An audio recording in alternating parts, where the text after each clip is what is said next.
$15 per ticket is a great way to enjoy a Mets game at Citi Field. Your Coca-Cola value pack includes a Mets game ticket, a Nathan's Famous hot dog, and a Coca-Cola soft drink. Purchase your Coca-Cola value pack starting at just $15 today.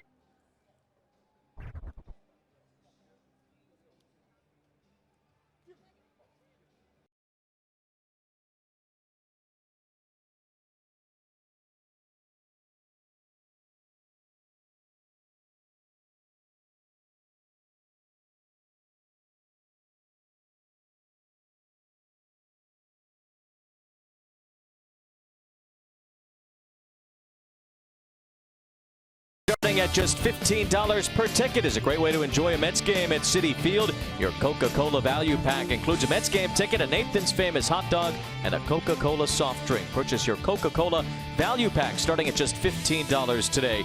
Mets.com/value pack. Shout out to Superfan winners of the SNY Superfan Sweepstakes, courtesy of Fios by Verizon. Visit sny.tv/Fios. Sunday, August 26th is a McDonald's Family Sunday when the Mets take on the Washington Nationals at 1:10 p.m. The first 15,000 fans in attendance will receive a Mets lunch bag, courtesy of Wise Snacks. Plus, all kids 12 and under can run the bases after the game in the Mr. Met Dash, courtesy of Northwell Health. For tickets, visit Mets.com/tickets. We take you on a drive around the majors presented by Audi. Quite a day yesterday for Ronald Acuna Jr. He became the fourth player in Major League history to hit leadoff home runs in each end of a doubleheader. It came against the Marlins yesterday. Last guy to do that was Brady Anderson for the Orioles in 1999. Of course, Ricky Henderson did it too in 1993. We're in the Charm City, and we are ready for baseball here at Camden Yards. First and 2 for the Mets and Orioles coming up next.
Major League leadoff home run against the Yankees. Luis Severino yesterday back in the one spot today. Michael Conforto's homered in back-to-back games. He's the DH, batting third. Jose Bautista down in the 8th spot back at Camden Yards for him, and playing right field tonight. Keith? I hear you, Wayno, and we're going to get the Oriole pitcher right here. Is Toyota numbers of Andrew Kashner. He has been around a long time. Has a lifetime career mark of 45 and 74. Nothing to really boast about. Look at the walks compared to innings pitched. It's way too many walks and the hits. A lot of base runners for Kashner.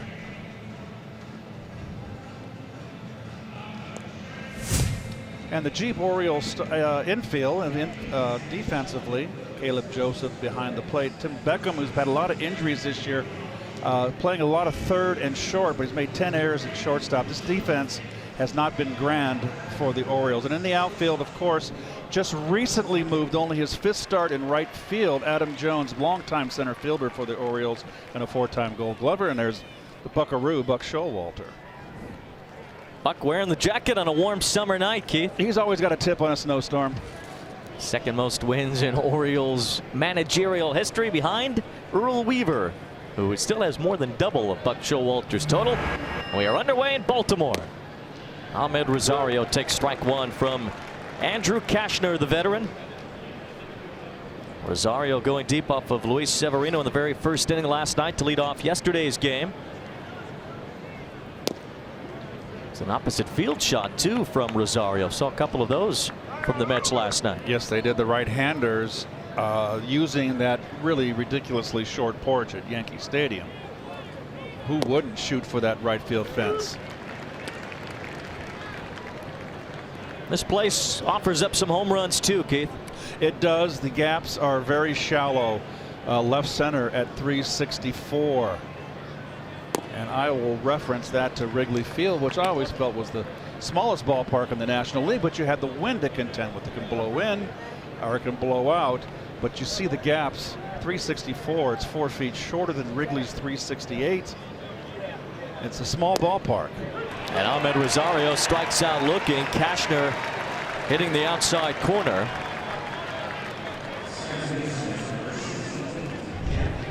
He painted him away right here, knee-high outside corner. That's a strike. Kashner 2 starts ago at Texas did not get out of the second inning, gave up 10 runs, and he bounced back his last start against Tampa Bay through 7 strong innings.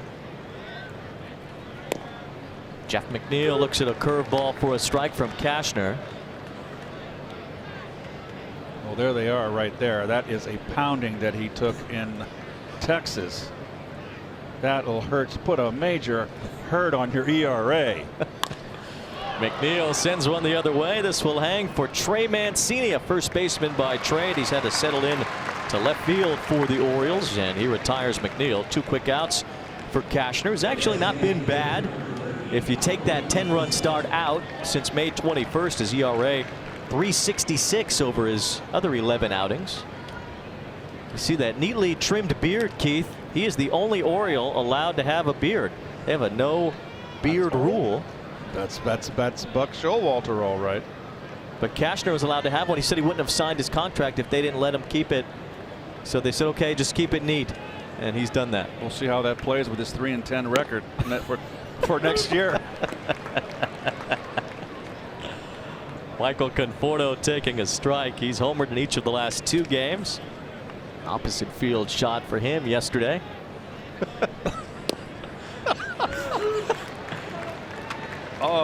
Michael went deep as the opposite field, which I think was, of the 5 home runs the Mets hit last night at Yankee Stadium, his was the most impressive because it went to the deeper part of the stadium and it was opposite field. Home plate umpire flinching there. Jeff Nelson lets Conforto stay in the box. Conforto's hit 19 opposite field home runs since his major league debut. That's the 5th most for a left-handed batter in the major leagues. So my thought would be, okay, I don't need to pull to hit home runs. You know, when all that we talked about in the open, Wayne, about the home runs and the lack of this year with the Mets, I think also too, when you try to get people to hit more home runs, I think it puts more pressure on the hitter. Number one, a tendency to pull more, get out of your game, and the pressure to hit the home run. You're trying to hit home runs, over swinging. I think it adds too much pressure Conforto could hit 29, not trying. 12th pitch, first inning for Andrew Kashner as the Mets go down in order. We'll see Jason Vargas on the other side.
The right fielder now, thanks to the emergence of Cedric Mullins. The rookie is batting ninth.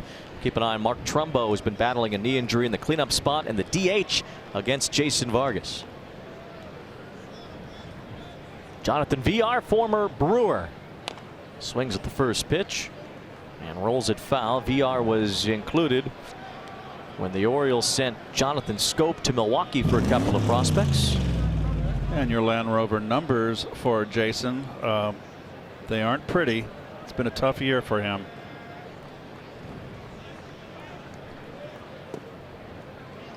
Hasn't really gotten better of late for Vargas either. Well, he got unlucky too. I mean, or maybe he got lucky. The last start, maybe the rain got him out of that game. ERA 9 in his last 6 starts. 0-5 record in that time. Last Mets pitcher to do that was Randy Jones in 1982. 0-5, 1296 in a 6-start span. Really?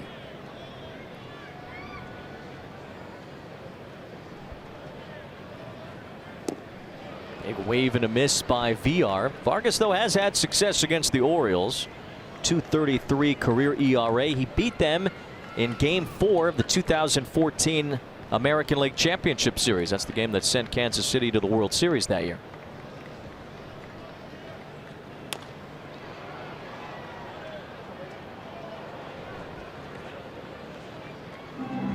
The second time he's faced Baltimore this year. Lost on June 5th, but didn't pitch badly in that one at Citi Field.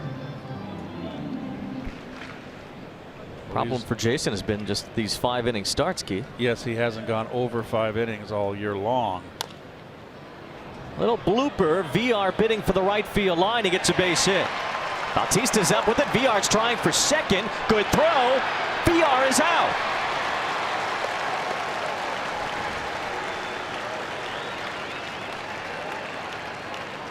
Or are they going to check? It's almost an automatic now. Perfect throw by Bautista here. One hop right on the dime. And the tag is not a great tag. Never reach. He got him before he touched the base, but never go out and reach for the runner. Nice throw. Michael Conforto, the DH today, so Bautista's in right field. Nimmo's over in left. Bautista with the strong arm to retire Jonathan VR. Well, here's the tag. And you see him reach out. Well, it kind of got blocked there by the runner, but he reached, just put the glove right in front of the bag, because for the runner to be safe, he's got to put his contact with the base. Renato Nunez with some contact. He pokes a base hit to center. So Baltimore's first 2 hitters have singles. So we take a look at the Mets defense, Keith. Oh, that's my line, Wayne. The Lexus defense, you're Mets infield. We got Frazier, Rosario. McNeil's doing a fine job at second base. Had a tough time turning a double play last night early in that ball game at Yankee Stadium. Threw it over the first baseman's head. Out in the outfield, Austin Jackson getting to center field gives the Mets a little more defense in that outfield. Sorry, I didn't mean to step on your toes. Wayne, you can step on my toes. Here's Adam Jones. He's had his toes stepped on by Cedric Mullins. The rookie center fielder has moved Jones over to right. Adam Jones could have been a Philly. Decided that he wanted to stay in Baltimore. He's had quite a legacy here as a member of the Orioles, certainly in the community as well. And he doesn't want to go anywhere. He's got 10 and 5 rights, so he's staying put.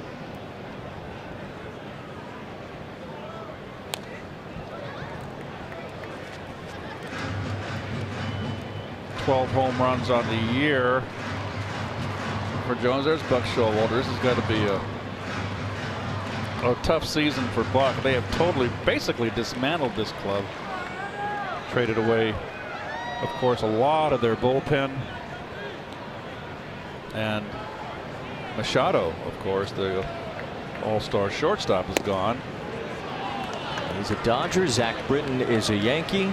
Kevin Gossman's a Brave.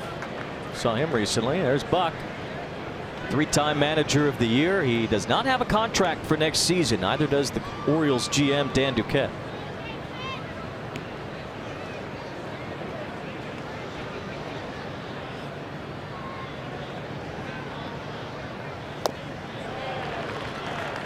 Changeup by Vargas. Draw even with Adam Jones. Showalter, manager of the year for 3 different franchises. He was also the first manager the Diamondbacks ever had. Left just in time for them to win the World Series in 2001 under Bob Brenly.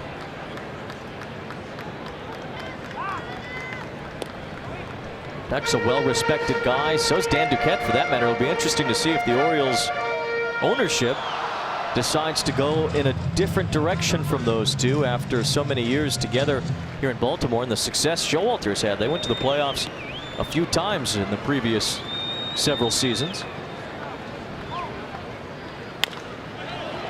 Frazier with a start of what could be a double play ball. McNeil turns it over nicely this time. And the side retired. Adam Jones bounces into a double play.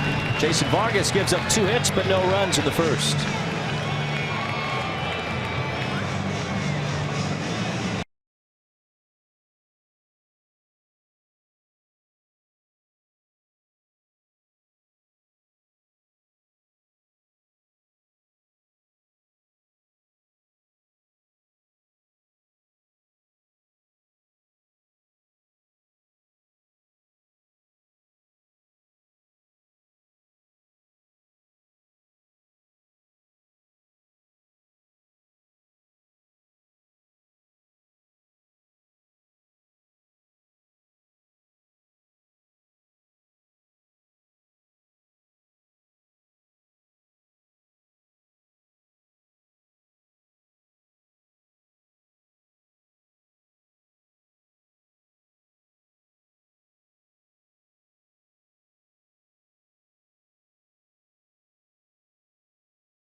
Pretty day in the charm city of Baltimore at Oriole Park at Camden Yards.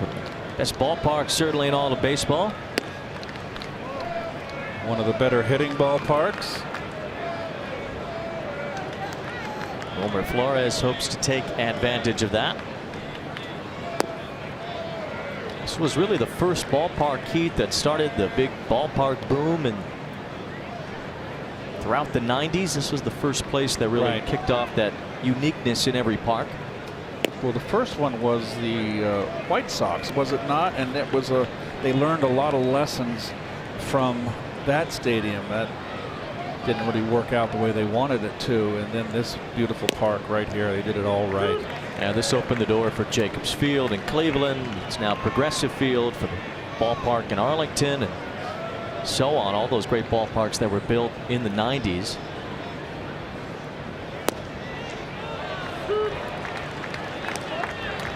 That's what they call a retro style ballpark. The B&O warehouse is out there in right field. Still has never been hit during a game. Ken Griffey Jr. got it in the '93 home run derby here, but that's it. I always think of the B&O, I think of Monopoly. Always one of the railroads, right? That's right. Of course, Cal Ripken's great moments here when he broke Lou Gehrig's record.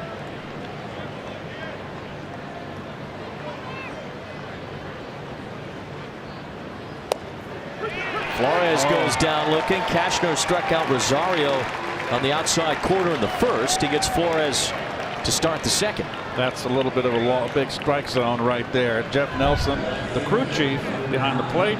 I thought this was outside. Look at the catcher bring it back. That's a no-no. Well, Jeff Nelson, the crew chief behind the plate. Laz Diaz over at third. Manny Gonzalez, John Lipka out there as well. As Brandon Nimmo takes a ball from Andrew Cashner. 15th home run for Nimmo last night.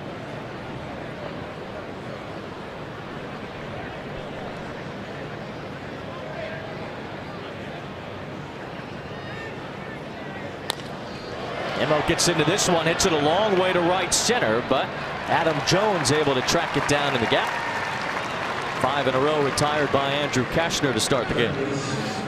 Take a look right here at the motion of Andrew Cashner. Not much. Big strong kid. He's 6'6", 235 pounds, and no push off the mound. He's definitely not a drop and drive.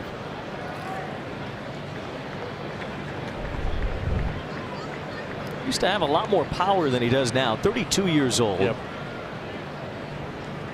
Former first-round pick for the Cubs back in 2008. He was the 19th pick of that draft. See, the career ERA doesn't quite match the record because he's been on some pretty bad teams, including those Cubs teams early this decade. Frazier shoots one to right. Adam Jones will wait for it. And Andrew Cashner has put together consecutive 1, 2, 3 innings. We head to the bottom of the second in Baltimore.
Don't come here too often. Last time was 3 years ago, also for a 2-game series in 2015. Mark Trumbo takes ball 1 from Jason Vargas. Bill Trumbo has been red hot since the All-Star break, hitting over 300. His whole team has, really, offensively at least. Orioles are batting .282 since the break. That's the best in baseball. But they're 49.5 out. That's not good. They could be 50 games out of first place by the end of play today.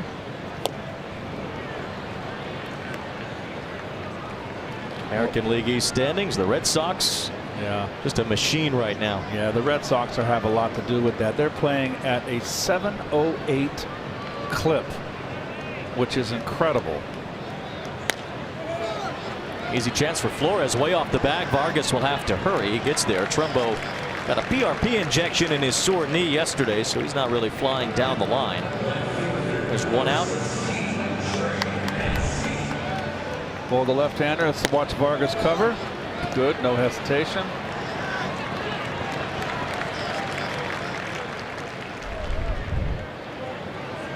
Wilmer Flores taking care of that play at first base. Jay Bruce will begin a rehab assignment at St. Lucie tonight, playing right field, but Jay's going to play first base tomorrow, and the plan is to pretty much be 50-50 between right field and first base during his rehab assignment.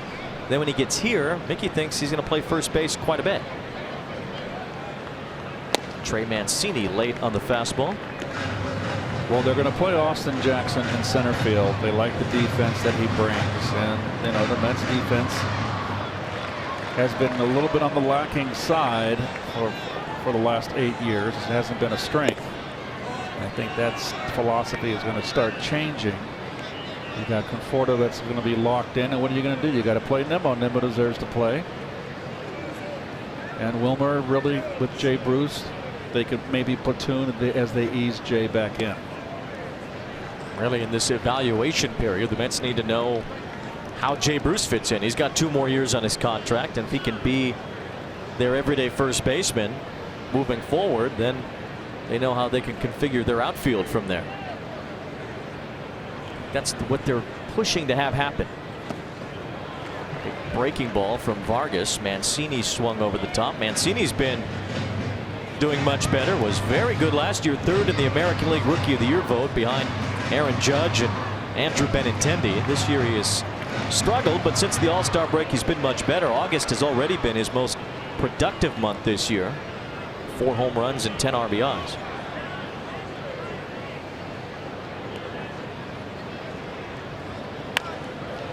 Got jammed, but Frazier picks that up in foul territory.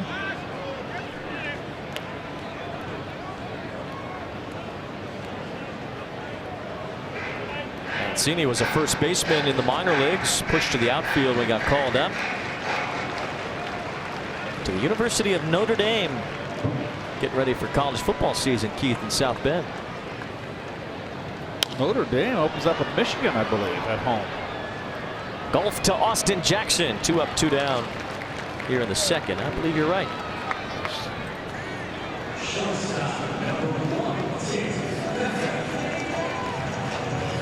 We do have the Cowboys and Chiefs schedules in our booth here.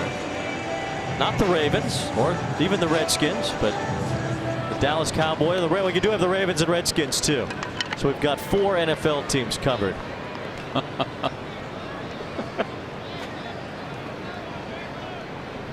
We'll ask Trey Mancini about the Irish schedule. See what he thinks about that.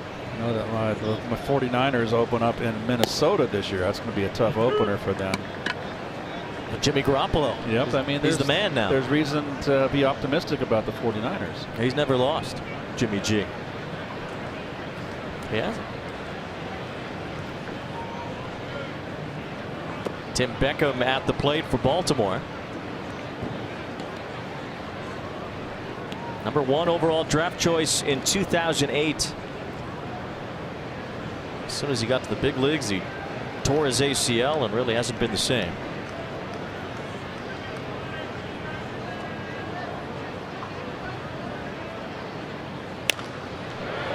It's this ball toward left center. Brandon Nimmo trots over and retires Beckham. 1, 2, 3 for Jason Vargas. Couple of zeros on each side through 2.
Third inning from Oriole Park at Camden Yards as Austin Jackson bats against Andrew Kashner, swinging and missing at the first pitch.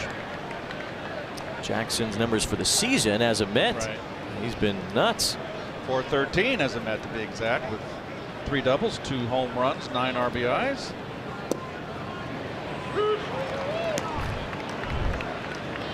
So he's come over here after San Francisco DFA'd him and has found a home here. He did hit .318 for Cleveland last year. Yes, he did. A good season for the Indians. Certainly Mickey Callaway vouched for him as far as his clubhouse prowess. A lot of discussion here in Baltimore about Cedric Mullins coming up. Jackson was that type of player when he first got to the big leagues. Guy who could stuff the stat sheet: doubles, triples, homers, steals, play good defense. Well, he's 31 years old now, and not the spring chicken that he used to be. And 31's in your prime. I mean, I was always told 28 to 32 was your prime years. And there's no reason why they shouldn't be with today's athletes. They're in such good shape. Jackson inside out to ball to right. Adam Jones retires him. 7 in a row retired by Andrew Kashner. The Cardinals trying to win a 7th consecutive game tonight, Keith. They're playing the Washington Nationals. What a disaster the last 2 days have been for Washington. They blew that lead against the Cubs on Sunday. Last night against the Cardinals. Jose Bautista, by the way, is getting booed because of his legendary status as a Blue Jay. They had some battles in the middle part of this decade between the Blue Jays and Orioles. So evidently they have not forgotten here in Baltimore.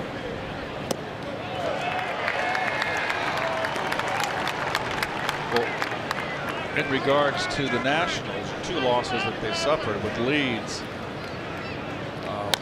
runners getting walked in, and those are devastating losses at this time of the year. We are officially now with 6 weeks to play.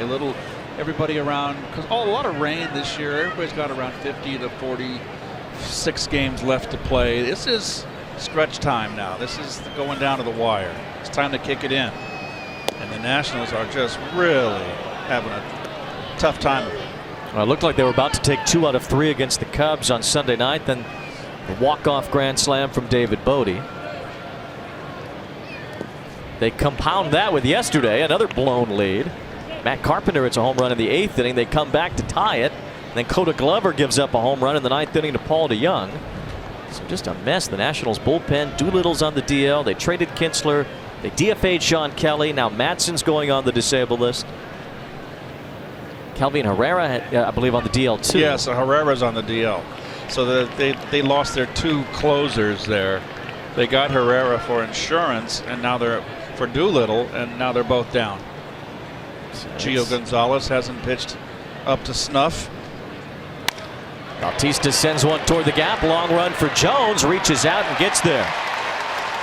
Nice play by Adam Jones, getting used to a new position after a decade in center field for the Orioles, or close to it at least. I always felt the Nationals are just something was wrong there, and I was always, and I'm just totally speculating, Wayne. It's just my gut feeling is that there's something wrong in that ball club internally. They're just, you had almost a fight with Strasburg and their big ace Scherzer. I mean, right on the dugout there. Those aren't good signs when you're not getting along. Now, teams have won that don't get along. I mean, look at the old Bronx Bombers. I mean, with Reggie Jackson days, they didn't get along, but they were so talented. And I can tell you from experience, it's much easier. It's a long season. It's 6 months. It's add another 7th month with spring training. It's so much better to be a cohesive unit and get along than it is to be everybody backbiting at each other. And all the different managers they've had. You see this streak of losing in the NLDS with a few different skippers. Dusty Baker let go after that meltdown they had in Game 5 of the NLDS against the Cubs last year. Davey Martinez gets brought in, and now they're questioning him because of the season that they're having in Washington. Well, a lot of brand new managers are in the game now. Young managers, general managers more hands-on than my day, and managers more compliant to the general manager. Andrew Kashner's gone 9 up, 9 down so far for Baltimore.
$49.99. Watch every out-of-market regular season game. Blackout and other restrictions apply.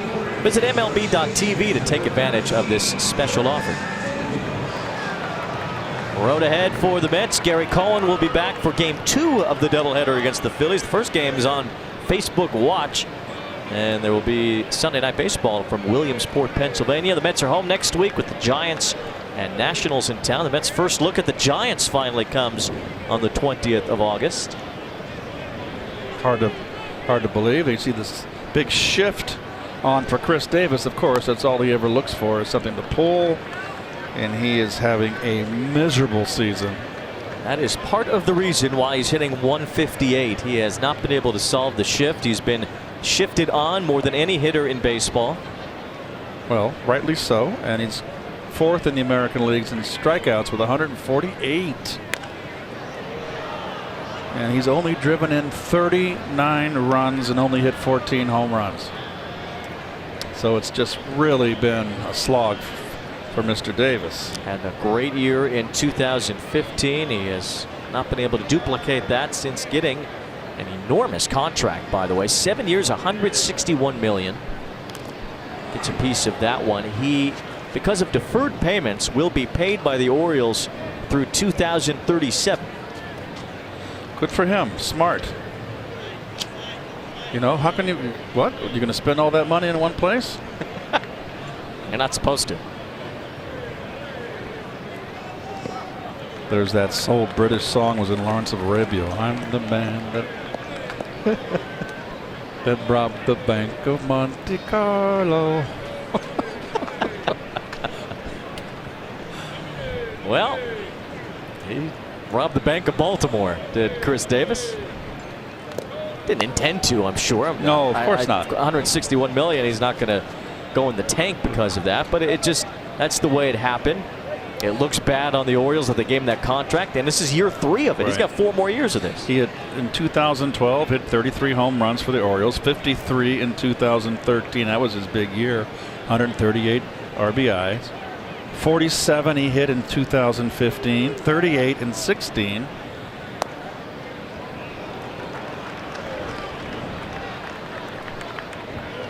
And he hit 26 last year. So this is a big drop off this year for Chris Davis. The batting average as well. Well, the batting average could be the all-time worst ever. Little nubber. Vargas is going to have to go get it. Shovels for the out. Good job by Vargas. A lefty who falls off toward the third base side to get back to the first base line and make that play. Well, there's one thing I like. Chris Davis right now trotting into the dugout. He just went in the dugout. A lot of guys, you're having a year like this, you round the bag and you're out on a ground ball, and I hate to see them walk back into the dugout. He trotted back into the dugout. By all accounts, he's a good guy. He's a person that the organization certainly supports. Buck Showalter's done everything he could think of to get him going. Well, boy, it must be like a big avalanche for him right now, hitting 158.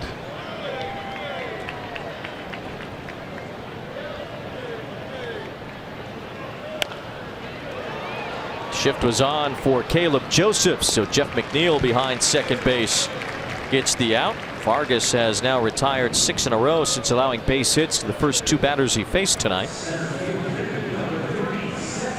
And we'll take our first look at Cedric Mullins. Had a 3-hit game to begin his big league career against the Red Sox. First Oriole to ever have 3 hits in his major league debut since the team moved from St. Louis in 1954. The old St. Louis Browns.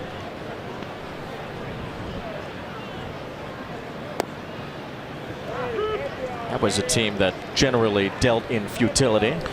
Generally, yes. The only year they lost to the Cardinals, I believe in, was it 44 or 42 during the war years, World War II.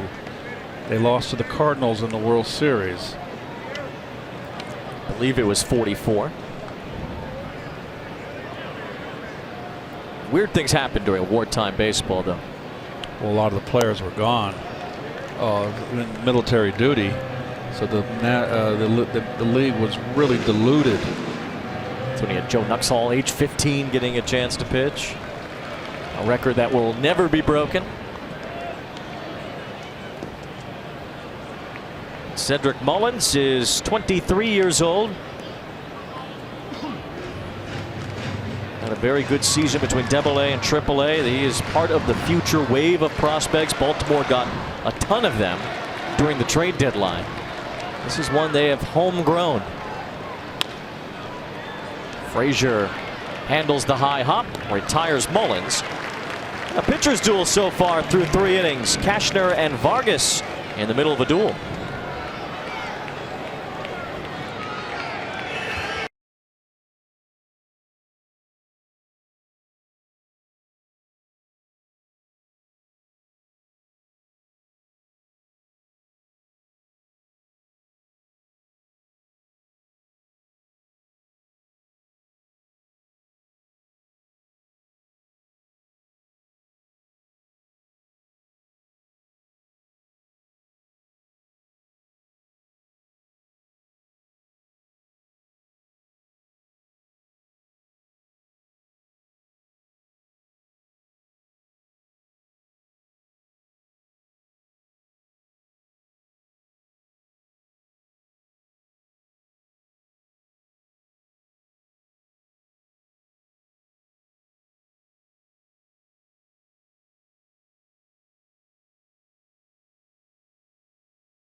Andrew Kashner has retired all 9 he's faced. Rosario, 1 of 2 strikeouts. Kashner has been staying away first time through the order against right-hand hitters. Now he's faced 3 lefties in Nimmo, Conforto, McNeil. He's changed it up a little bit, but against the right-handers he stayed away. In the hole, Beckham with a long throw. Gets it there to retire Rosario. 10 up, 10 down for Andrew Kashner. Remember the start he had against the Mets a few years ago where he had 12 strikeouts but gave up 6 runs on 11 hits and barely got through the 5th inning. Jeff McNeil, the batter, flied out to left his first time. And no walks, 12 strikeouts and 11 hits allowed in 1 game against the Mets when he was still with the Padres. Very odd start, one of very few like that in Major League history. That ball's off the bag, and the Mets have their first hit of the game. Jeff McNeil striking one down the first baseline, hit the bag and popped up. Actually, might have cost McNeil a base there. He probably would have had a double had that ball not met first base. Way off the bag, Davis here. You're right, this had double written all over it. So McNeil continues to swing a nice bat. That peculiar bat that he swings. He must have heard you. He's laughing. Oh, it's a knock. You always smile when you got a knock. Had a couple of hits yesterday. Mets had 15 hits against the Yankees last night. Conforto had a couple of them as well. He hit a home run off of A.J. Cole, who really struggled. Luis Severino had a tough time again last night. Jacob deGrom did not. 12 strikeouts. 6 2/3 innings from deGrom. ERA came up a little. Now it's 181. Still by far the best in baseball. Nice showcase for Jacob to do that well against a pretty good lineup.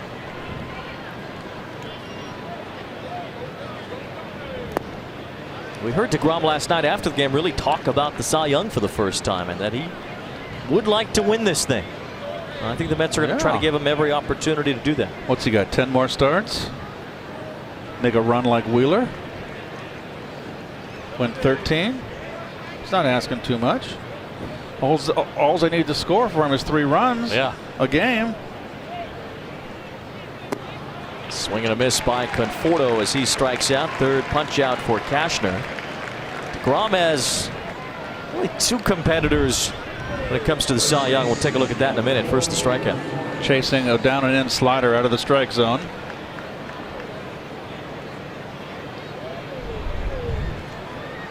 Well, there's not much I can add to that, folks. That's pretty awesome. That ERA is off the charts. Anything that gets under 2 is extraordinary, and you've got the same thing with that Boston Red Sox left-hander. Their ace over there has an ERA below 2. Chris Sale has been out of his mind for Yes. the last couple of months, even coming off the DL. Faced the Orioles the other day, had 12 strikeouts in 5 innings. They came off the DL. It was his first start. He was fresh. Jim Beatty's here, former Yankee Seattle pitcher, scouting now for Toronto. He was here, saw the game, and he just said that Sale was throwing 95 easy to get 2 strikes. He just bumped it up to 97. He said he was just absolutely extraordinary start for him. Mets got their first hit, but that was all against Cashner in the 4th.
Jason Vargas starts off Jonathan Villar with a strike. Vargas has faced the minimum through 3 innings. Part of that because Villar, who started the game with a single, got thrown out trying to advance to second by Jose Bautista.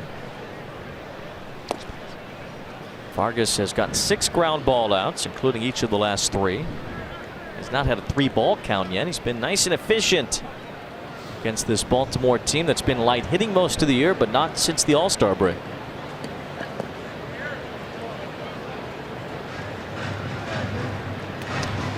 Villar is his 12th game as an Oriole. Better switch hitter, better left-hand hitter than right-hand hitter. Hitting on the interstate against left-handers this year. 188 for the Orioles. A whiffs on the Vargas changeup. First strikeout of the night for Jason Vargas. Well, Vargas has been doing it with the ground ball, and he's not an overpowering pitcher. There's the double play in the first. A lot of it with a changeup there, getting runners out in front. Little sinker in on the hands of Davis. Changeup there. So, a left-hander, not overpowering, a little bit hard here, soft there, getting the hitters to roll it over. Well, that's his game, right? That's what he's supposed to have been doing all along.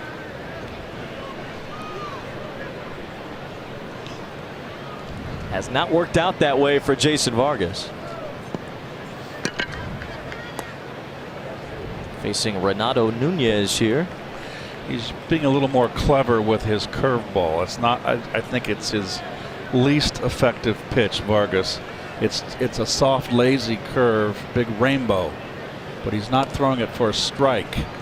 His out pitch, he's got to pitch inside to both lefties and righties, particularly lefties, even though he's not a hard thrower. And then his big pitch is his changeup.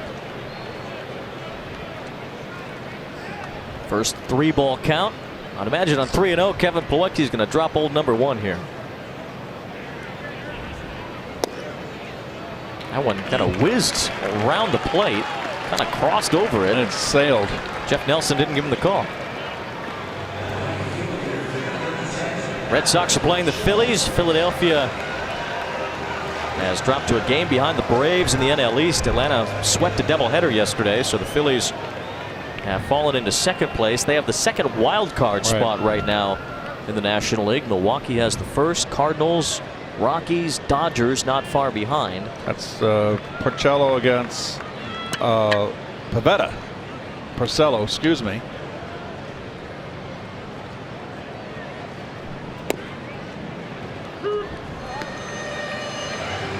It is a cello, the instrument. Yeah, it's in Italian, you would say, you know. Yeah, to say it the Italian way. Hey, that's fine with me. That's right, Wham. I'm thinking of you. Yeah, I got your back here.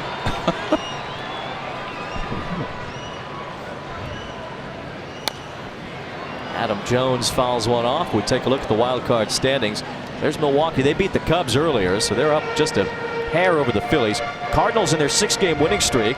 Dodgers have lost 4 in a row. They had a 9th-inning meltdown yesterday after Clayton Kershaw worked 8 solid innings against the Giants. Scott Alexander couldn't hold a lead. Kenley Jansen's on the DL, so they've got some trouble closing games all of a sudden in LA. Yeah, Jansen with the heart issues again. Irregular heartbeat. How about yesterday after the game when Bruce Bochy was asked if he feels any sympathy for the Dodgers having trouble closing games now, and Bruce said, "Excuse me?" Right. No, we're mortal enemies, and even if we weren't mortal enemies in this enormous rivalry, no sympathy. Especially from the Giants. Remember 2 years ago when they last made the playoffs, they could not get anybody to close a game in 2016. They made the playoffs in spite of that, and then ended up getting knocked out by the Cubs because of it.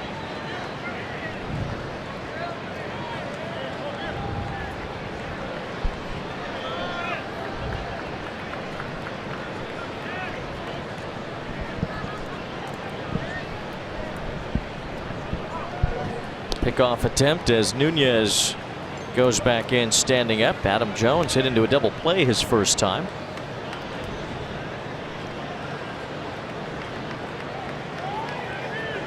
The 33-year-old outfielder has the 5th most hits in Orioles history. 4 men in front of him are all Hall of Famers. Eddie Murray, check. George Sisler, Brooks Robinson, Cal Ripken Jr. Yep. George Sisler. Does that also include is that just Baltimore? Just Orioles. Okay. Yeah. Most home runs ever at Camden Yards belongs to Adam Jones. Hits this ball to left center. That's going to get down for a base hit. Nunez is going to take off and head toward third. Jackson fires it towards second. Double for Jones. Second and third for the Orioles.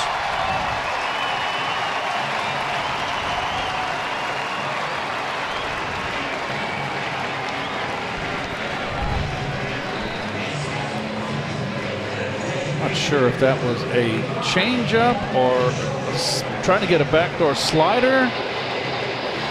Misses the cutoff man here. I don't think it would have made a difference.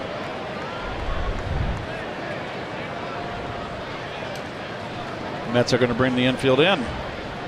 Jones not the player he once was, but still has 31 doubles this year. There's the Mets infield staying close with Mark Trumbo at the plate.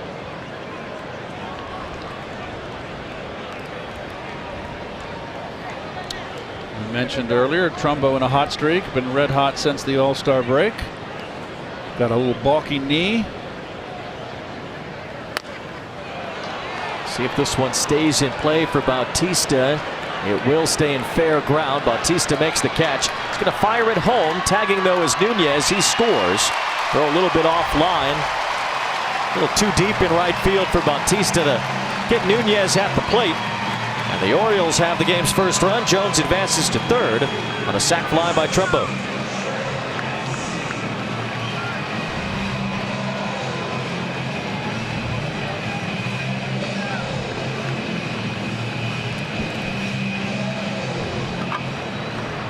Jason Vargas's first walk comes back home to score.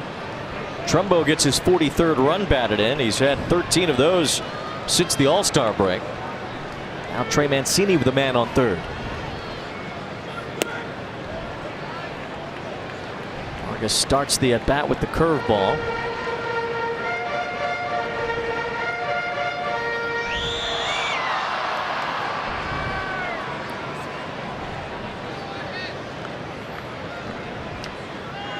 Sometimes I don't know the cheers are fabricated on tape or they're for real. I'm looking at hearing all the stadium.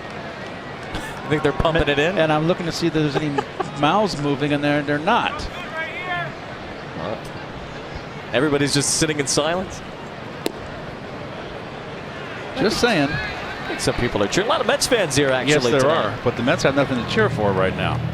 So you're working on a conspiracy theory here that they're pumping in crowd noise. Let's see.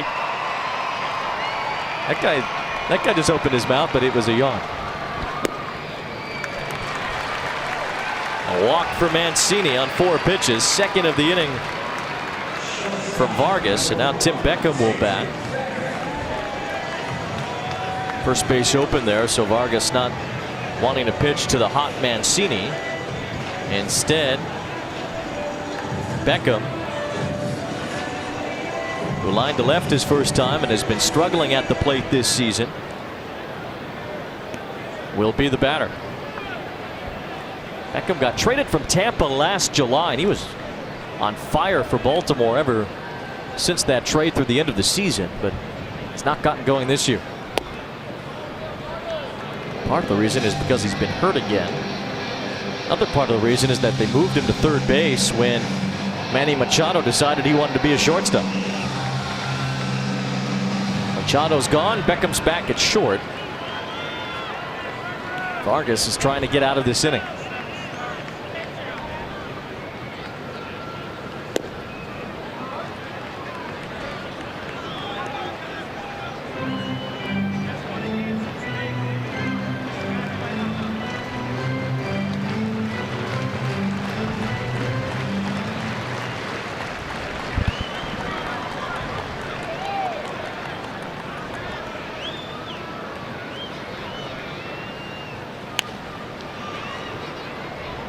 Roller foul, and now Vargas ahead in the count.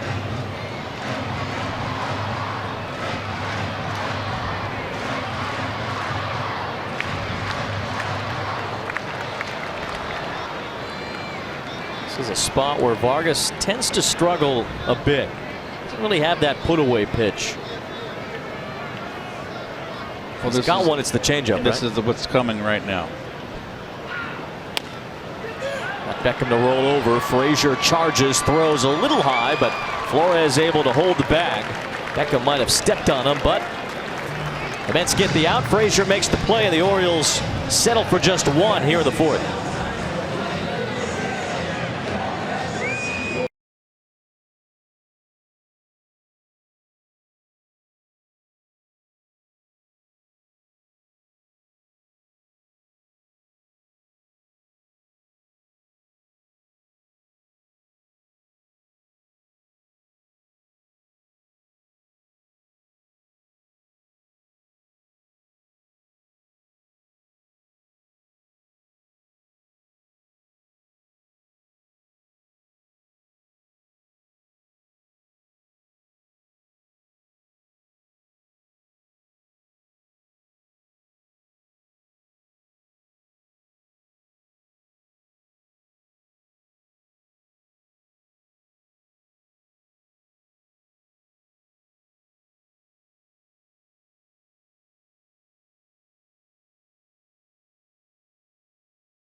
recorded the most hits in the 1969 World Series.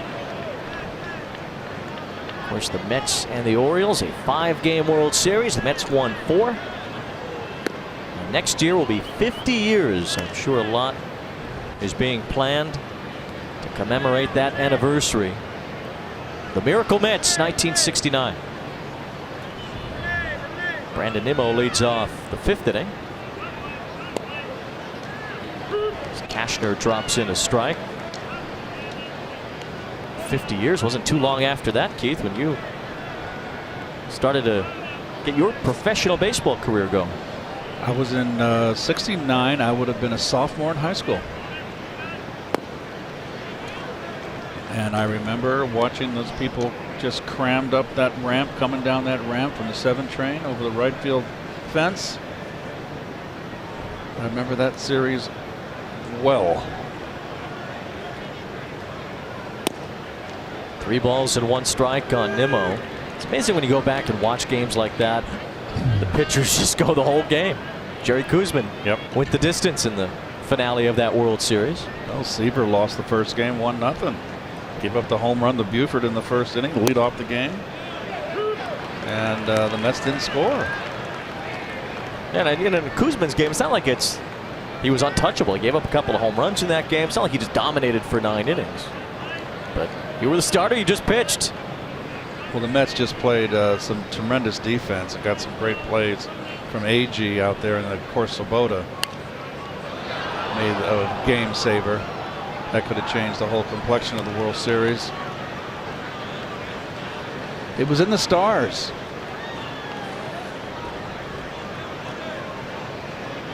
I know the '69 World Series made an appearance in Media Guide Musings recently. Our 2nd episode. Nimmo takes low ball 4, leadoff walk. First time the Mets have had their leadoff man on tonight. New York Mets baseball on SNY is brought to you by Hyundai. Get a great deal more than a great deal on all new Hyundai vehicles. See your Hyundai dealer today. By Geico, over 75 years of savings and service. And by GMC, see the pros at your local GMC dealer. GMC, we are professional grade. Cal Ripken Jr. Think of Orioles baseball, you think of Cal first, no question about that. Great games consecutively played for Cal Ripken Jr., a streak that will never be touched, one he doesn't even recommend that you try. Well, what was amazing about the 69 and 70 Orioles, I mean, they 2 years in a row after they made that great trade for Frank Robinson, obviously, that I think 66 they beat the Dodgers with Frank, won the MVP. First guy to win the MVP in both leagues, the only guy. And then in 69 and 70, the Orioles won 108 games back to back.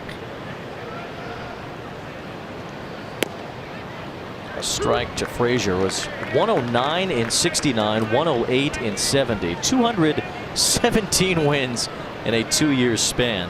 Think about what the Red Sox are doing this year. That's what those Orioles teams did in back-to-back years in 1969 and 1970. In that 70 World Series where they beat the Reds. Base hit for Todd Frazier. The Mets cooking here in the top of the 5th. 2 on, nobody out. That series in 70 when they beat the Reds, that was the showcase for Brooks Robinson, all the great plays he made at third base in that series. The 4 20-game winners: Palmer, McNally, Cuellar, Dobson. Frank and Brooks right there. Frank on the left, of course, and Brooks on the right. Both MVPs, both Hall of Famers.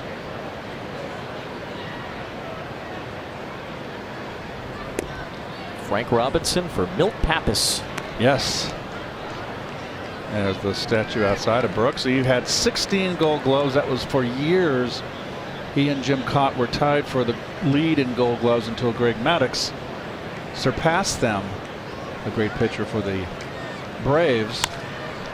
Could be a double play ball off the bat of Jackson. And the Orioles turn it. Beckham to VR to Davis. 2 for the price of 1. That puts Nimmo at third. And dashes some of the Mets rally here in this 5th inning. Well, pitcher's best friend. Easy turn. Now this underhand toss, it's a little flick of the wrist. You know, okay, fine. You can do that probably 99 out of 100 times. But it's a little it's a little loose for me. You can throw it away. But still, tailor-made double play. So now Bautista, a villain here in Baltimore from his Blue Jay days. Line to right. His first time tonight. Hit a homer off of Severino yesterday. It was the second fastest pitch that's been homered on this season. 99.5 miles an hour from Bautista off of Severino last night. Well, Severino throws hard. Just a little laser that he hit out to right field. Hey, what you got to do is just shoot to that right field. It is really ridiculously close at Yankee Stadium. I don't know what they were thinking when they configured that stadium. They're thinking they wanted to see some dingers. Well, all that tradition of Yankee Stadium, you've got the new stadium that they built, obviously. It's just mind-boggling to me that they would not make the same dimensions. You know, where it was short down the right field line, but it went out, it bowed out quickly. And you got all that tradition and, you know, keep it going. Okay, this ballpark has the same configuration. So you have the comparison to Roger Maris, Gehrig, Ruth, Dickey, DiMaggio, Mantle. The list goes on. Yogi. Full count on Bautista. Nothing but breaking balls to Jose in this at bat, and I have noted that Jose has, since he started slumping, which I think he's kind of come out of it a little bit, when he went bad for that little bit, he was taking a lot of called third strike fastballs. So let's see what they put down here. Caleb Joseph gives the signs. Wants a fastball away. Bautista pops it up foul. So where Bautista does most of his damage. Home run to right last night, but it's mostly a pull hitter. Right, and see where the first baseman Chris Davis is. I used to always against right-hand hitters, because most of the time, how many times do the hitters are right-handed hit the ball down the right field line? Not very often. They're 4%. That's probably the norm. Payoff pitch again, and Bautista lays off. So 2 walks in the inning from Cashner. Now Kevin Plawecki from the number 9 spot in the order will try to get a big 2-out hit for the Mets to at least tie this game. Vargas gave up a run in the bottom of the 4th after a walk and a double. Mark Trumbo, a sac fly, scored Renato Nunez.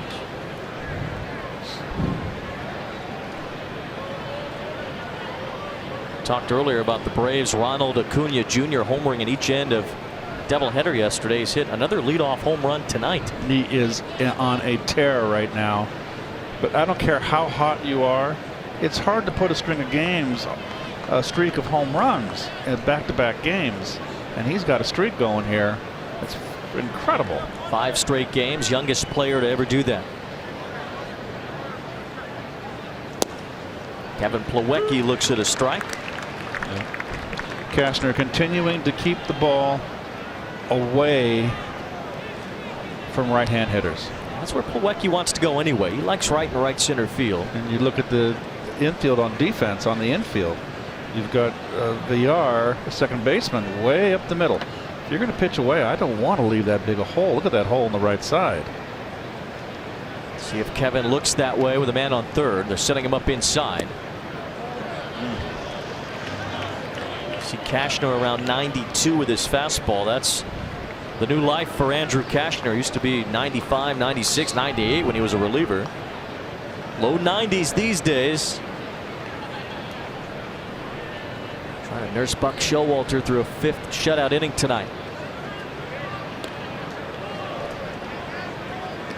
Checks on Bautista, who's likely not going to go anywhere in this spot.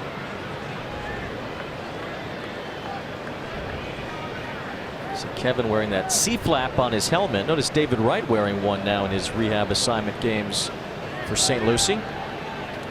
It's blocked by Joseph. Cashner can't get his slider over.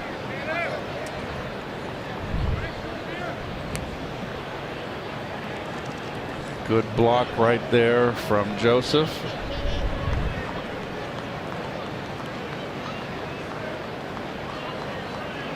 This has been the most laborious inning for Cashner. 48 pitches in the first 4 innings, 23 here in the 5th. The Mets have had base runners for the first time tonight. A couple of walks and a single. Only one man reached in the first 4 innings. Ground ball, there's right field for Plawecki. A base hit scores Nimmo. Plawecki likes the other way. He uses that hole on the right side to drive in a run. And with 2 outs, the Mets tie this game. Now, there's a case against analytics where, okay, Plawecki's spray chart. Well, this is a different situation. And you got a pitcher out there who pitches away, doesn't like to pitch inside. Look at the second baseman. Given that hole, I'd mentioned it before the base hit. Given that whole right side of the infield with the first baseman holding on a runner. You can't do that. You can't give that up. Let's take advantage of one of the walks. Kevin Plawecki with the 2-out RBI single to tie this game. Now Rosario.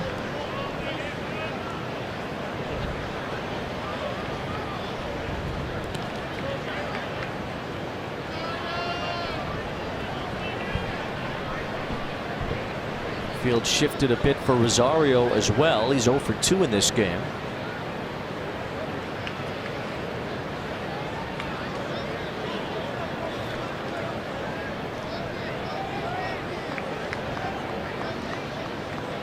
It's the same thing for Rosario, even though he's more pull. But to me, what changes the whole their concept of playing the pull is the fact that Cashner just loves to live on that outside corner against right-handers. So that's a ball they're more inclined to hit the opposite field. I'll be darned if I'd leave that right side open. Takes a shot toward right center. That's a base hit. Bautista rounds third, heads home. Mullins' throw is cut off. Back-to-back 2-out RBI singles. Plawecki and Rosario give the Mets a 2-1 lead.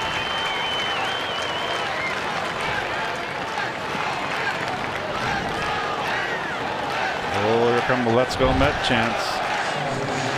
Fastball, and he tried to come in, didn't get it in enough. Muscled out into center field. And with 2 outs on the crack of the bat, you're breaking on his toes. Perfect. Mullins in center did not show that strong an arm at all. But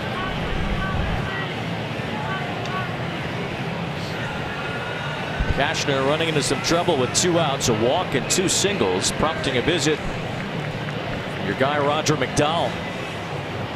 yeah, Rogers, pitching coach. Rogers got to be having a few headaches here this year, this ball club. But really the only worst pitching staff in the American League is the Texas Rangers. But the ERA over 5, team ERA of the Orioles, 14th.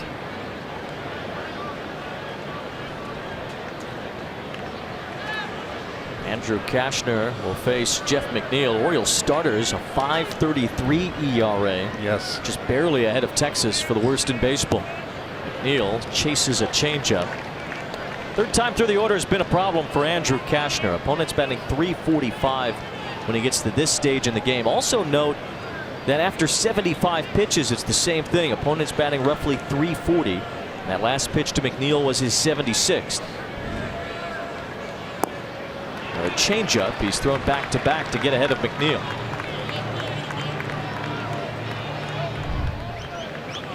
No, Rosario's happy.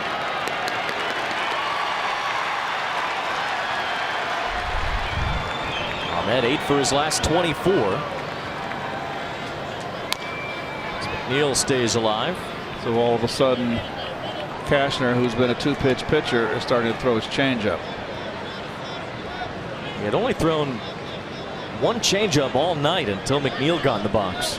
Well, like I said, when you pitch continually one way, there's no. I'm not surprised that the third time through the order he has trouble, because you've got to mix it up. Hitters are going to adjust during the course of a game.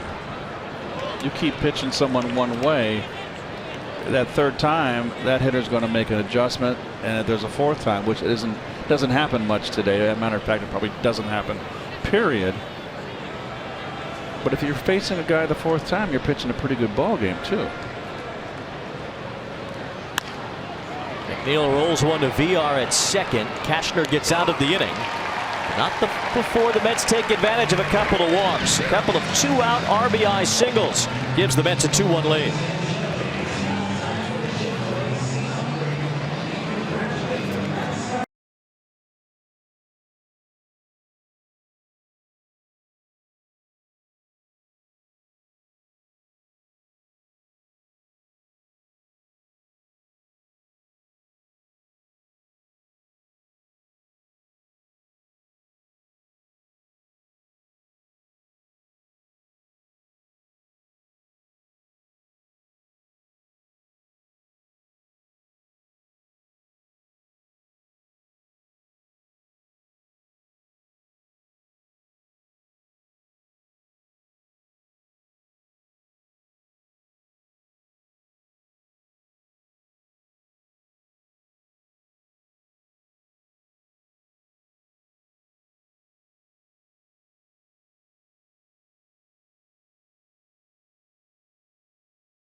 What's the timetable for the injured Saquon Barkley? Get the latest updates on the Giants rookie on SNY.TV, your online home of all things New York sports. Chris Davis takes a breaking ball strike from Jason Vargas. Talked about mixing it up, Keith. Vargas has used his changeup and his curve a lot tonight. Well, he always does mix up his pitches. He is a control pitcher. Basically got the fastball, sinking change, curve.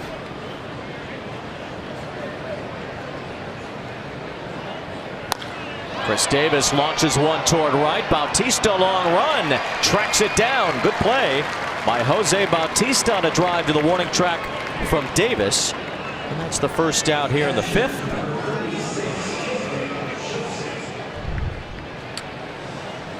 Bautista, right side of your screen. He's played a very credible right field.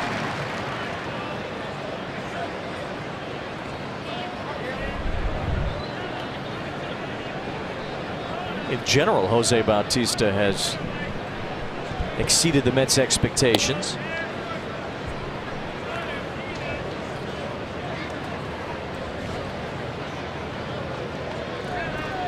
Mets took a 2-1 lead in the top of this inning. Kevin Plawecki and Ahmed Rosario picked up RBI singles. We send it down right now to Steve Gelbs. Wayne, as you mentioned, Ahmed Rosario 8 for his last 24. The Mets are really happy with the way his offense is progressing here as of late. He's made a couple of changes, specifically with his swing. The Mets have been trying to get him to shorten it up a little bit as Joseph laces one through the right side. And in doing so, the Mets feel that because he's not having as big of a take back, he's putting his arms back a little bit, getting his hands back, that he's been able to shorten his swing a lot better. They also, though, like the way that he's been thinking about things out of the leadoff spot. They feel like he's changed his mentality to be more of a guy that thinks, I just need to get on base rather than I have to do damage, something that Rosario himself said to me earlier today as well. All right, Steve, thank you very much. Here is Cedric Mullins laying down a bunt. Plawecki picks it up and throws him out. Joseph goes to second. Mullins likely bunting for a base hit there with one out already. They give him a sacrifice nonetheless. Buck Showalter recently praised Mullins' bunting skills. They can't give him a sacrifice. They cannot with one out. That is not a sacrifice. That is a bunt for a base hit. Are you sure it's a sac? I thought I heard that. That can't be. Not with, there's 2 outs now. Yeah, I guess it was. I'm putting it in my book as a 2-3 on your scorecard. I refuse.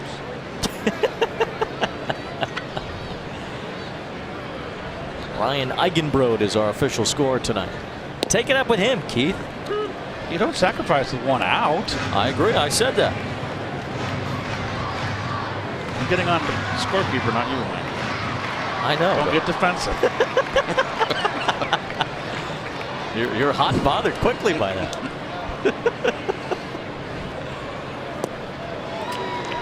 VR out in front of that offering from Vargas. VR struck out his last time. First time up, led off with a little bloop down the right field line. Got thrown out trying to stretch it to a double. Nice throw from Batista.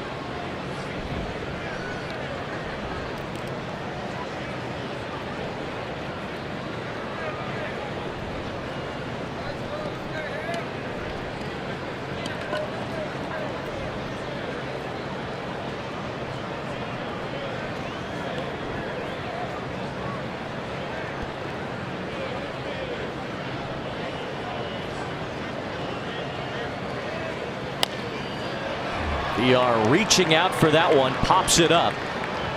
Jose Bautista makes the grab, and Jason Vargas has gotten through 5 innings. The Mets have a 2-1 lead.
Mets box score presented by Fios by Verizon. Ahmed Rosario has an RBI, so does Kevin Plawecki.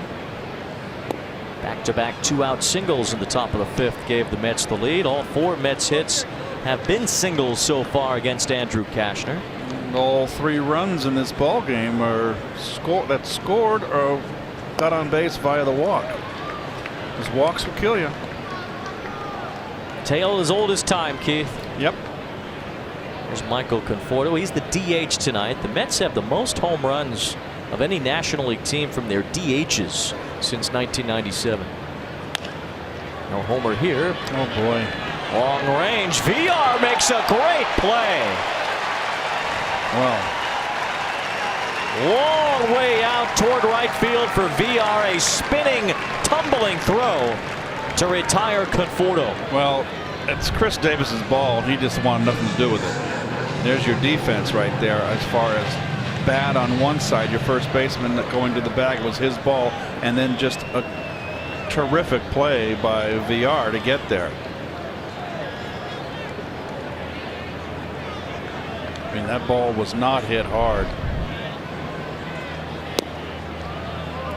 Well done by VR, and now Flores bats.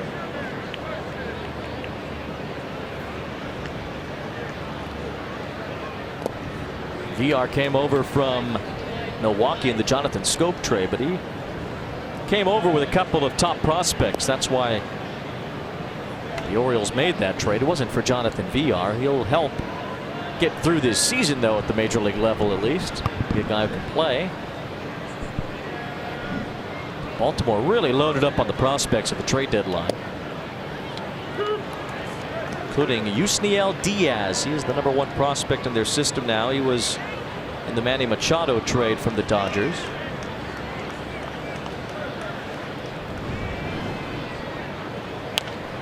High pop up off the bat of Flores. VR is going to call off Davis, make that play too. We go to Doug Williams in the studio for a game break, brought to you by your Tri-Honda dealers.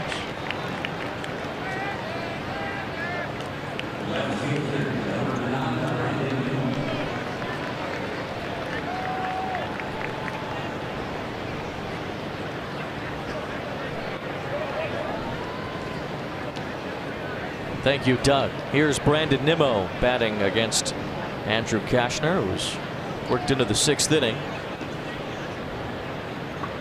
He's never beaten the Mets before. He's not beaten them tonight either. Oh, 94 on the fastball, one of the hardest pitches he's thrown tonight.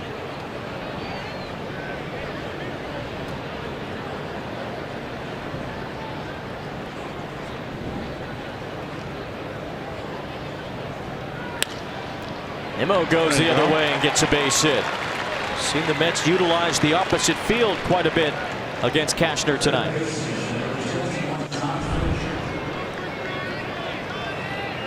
But it's only a single with 2 outs, Wayne, and you know you need 2 more hits to get a run now. That is true. Patience, patience, patience. There is such a thing as a 2-out rally. Nice hitting by Nimmo there, and you can tell when you go the other way on a ball away, it's the ball you let come deepest into the box, closest to the catcher's glove. Gets deeper in, I should say. It's hard for me to think of the terminology. I know the terminology, but I have a hard time putting it into a proper sentence for some reason. I forgive you.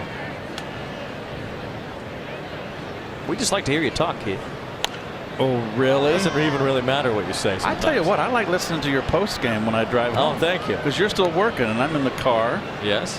And I flip on your post game show. Right. And I get the whole roundup. Yes, you do. I don't really pay attention. I don't go to you. By the time I get in the car, you've done the game. I've seen the game. I don't need that. Yeah, you don't need that. Right. But you give the roundup of the league, and I really enjoy the show. Thanks. I appreciate that. WOR Mets Radio Network. I got to do it tonight too. After this game, I'm going to march over there and do the post game double show. duty. That's right. I hope you're getting paid double.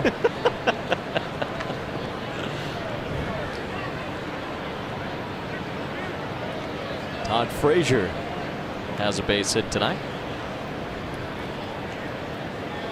You're going to hear the words Frazier and Williamsport an awful lot this week. Easy fly ball for Cedric Mullins, the rookie. Pulls it out of the sky to retire Frazier. And the Mets done here in the 6th. 2-out hit from Nimmo, but that was all. A look at Jim Palmer as we go to break in Baltimore.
Our Verizon trivia question: which Met recorded the most hits in the 1969 World Series? The answer: Ron Swoboda. We both had it wrong.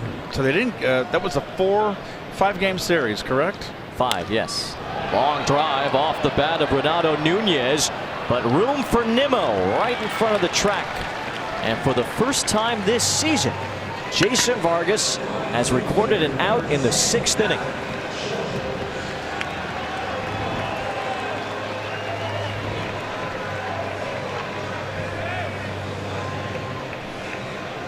Are you unmoved by that, Pete? I want to roll the tape of Hallelujah.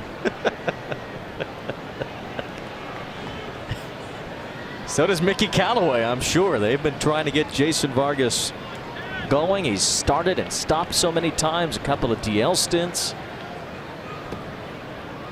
That very unusual occurrence in his last start against the Reds, where he only got 1 out because of a rain delay 9 minutes into the game. 5 1/3 tonight, the and a third of note.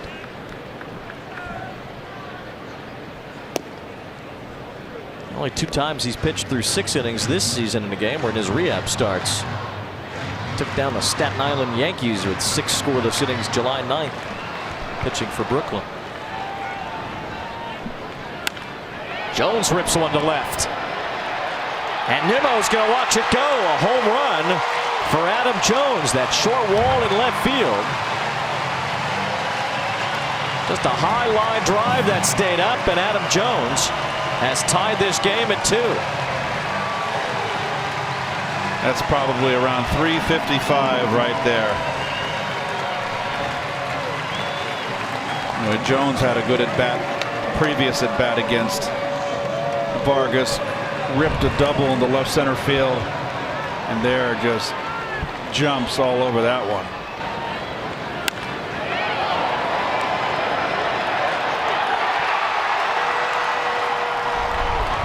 Thirteenth home run for Jones. He's had at least 25 in each of his last 7 seasons, so he'll really have to start cooking to get up to that number again. But 261 in an Orioles uniform.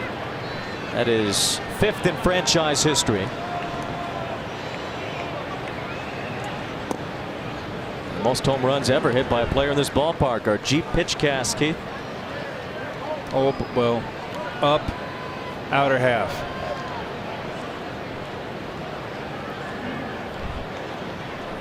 The arms extended there. But really, that happy valley out there in left center field. Don't have to hit it real far to get it out in the gaps here. A short wall on top of it. Looks like there's some activity out in that bullpen. Yep, someone's getting up. A walk to Mark Trumbo. So in his first 6th inning of the season, Vargas is having some trouble. A 1-out homer to Jones, a walk to Trumbo. And there's Bobby Wall in the Mets bullpen. Dave Island out to the mound. And this visit right here is just to give Wall some time here to get loose.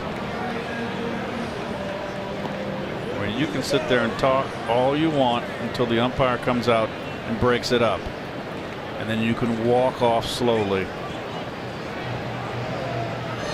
Jeff Nelson didn't even bother to go out. Yeah, Dave Island was done. Tomorrow night we'll be right back here at Camden Yards. 6:30 start for the Mets and Orioles in the finale of this 2-game series. See Dylan Bundy pitch for Baltimore. He's got the lowest ERA in their rotation at 4.7. Zach Wheeler's been on a roll, 5 straight wins, and he'll try to make it 6 in a row tomorrow.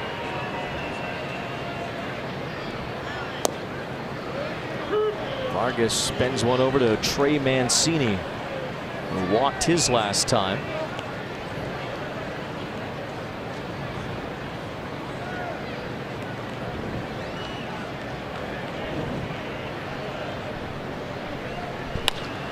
Bouncing ball, Rosario's got it to McNeil for 1, to Flores for 2. And Jason Vargas has pitched 6 innings, a season long. However, upset with himself because of a home run to Adam Jones, number 13 this season for the longtime Baltimore outfielder, in his 10th year with the ball club, and he has tied this game at 2 after 6.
Called strike to Austin Jackson begins the top of the 7th. This game tied now. Adam Jones homered in the bottom of the 6th against Jason Vargas, who has had his longest outing of the season. Cashner still out there for the Orioles as Jackson hits it hard on the ground, but VR will throw him out. And there's one away as we check in with Steve Gelbs. Wayne, we saw the end of that 6th inning. Jeff McNeil turn his 2nd double play of the game. That has been the #1 thing the Mets have been working on with him since he's come up here, getting more efficient, turning the double play. And you'll watch right here, he uses that glove almost like a paddle. The Mets have been trying to get him to not so much catch that ball, but block it into his bottom hand and then quickly turn and throw. In the past, he was more catching, going in and getting the baseball, and throwing it cost him, a precious half second. That could be all the difference at this level. He's a little long in his take back too, Steve, and they're working on that too. You got to short arm it, almost throw it like a catcher. Get it out of your glove, bring it to your ear like a catcher, and throw. No wind up. Those are precious split seconds that'll cost you a double play. Yeah, Keith, that's all part of it, that they're trying to get him there before every game, doing these flip drills to try and get that take back shorter as well. You're right. So my question is, why wasn't this worked on in minor leagues? That, Keith, is above my pay grade. Steve, where are you? I miss seeing you. I don't see him on camera or even in the stadium. Also above my pay grade. I'm in the camera well, though. Oh, okay. Can we get a shot? There's Steve. John? Hey, Steve. There I am. Hey, Wayne. You're doing a great job. Thank you. I constantly bend down here because I'm really nervous. I'm very close to getting hit by a ball. Jose Bautista takes ball 4. The Mets have a base runner here in the 7th. Bautista has walked twice in this game. Steve, if you got hit by a ball, it would be devastating to the broadcast. Yeah, he'd catch it anyway. I do have a history of that, you know. Kevin Plawecki will bat after the walk to Bautista. Plawecki an RBI single his last time. Got the Mets on the board. A 2-out base hit that brought home Nimmo in the 5th inning. So the Orioles get their bullpen going here with Cashner above 100 pitches now. We do have an update on Jay Bruce tonight. 0 for 2, a strikeout and a walk. Batted 3 times for St. Lucie against the Florida Fire Frogs tonight in the Florida State League. He played 5 innings in right field. The Fire Frogs. Yeah. Florida Fire Frogs. There's Paul Fry. Not a Florida Fire Frog, but Baltimore Oriole. Oh, little fish fry.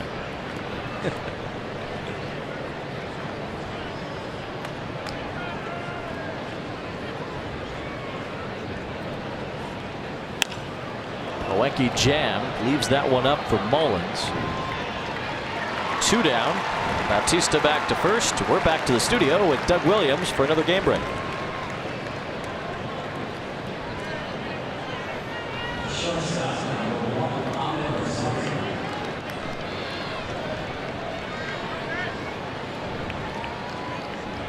Nice pitchers duel there in Philly.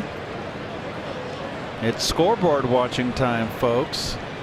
Well, not for the Red Sox. They got a 10-game lead. Oh, the Red Sox are just a matter how many games are they going to win over 100.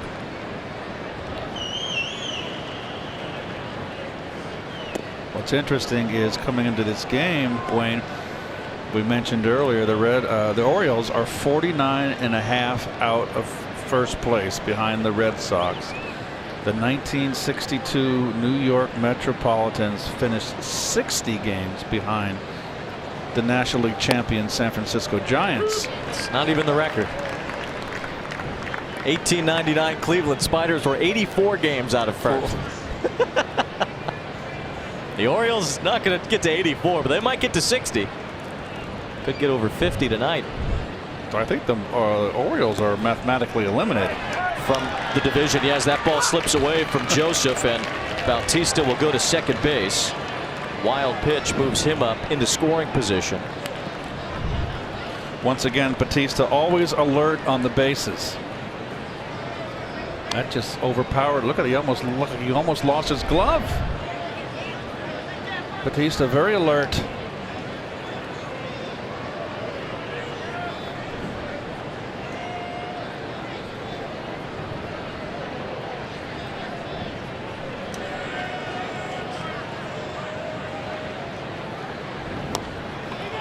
A roller right in front of home plate. Caleb Joseph throws out Rosario, and the inning is over. So Mets get a walk, but they can't score it. Cashner's through 7. It's time to stretch in Baltimore.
Inner Harbor in Baltimore, the National Aquarium sits on the water.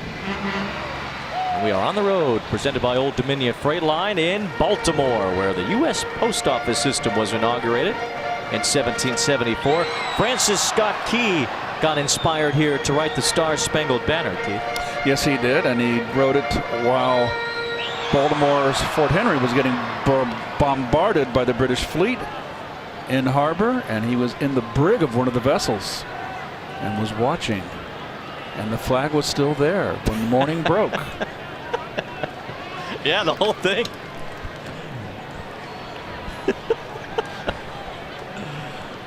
Bombs bursting and all that. Tim Beckham looks at ball one from the new pitcher, Bobby Wall, in his 6th game with the Mets. Well, it's part of the new group here that has totally transformed the bullpen of the Mets, and they've been performing quite credibly.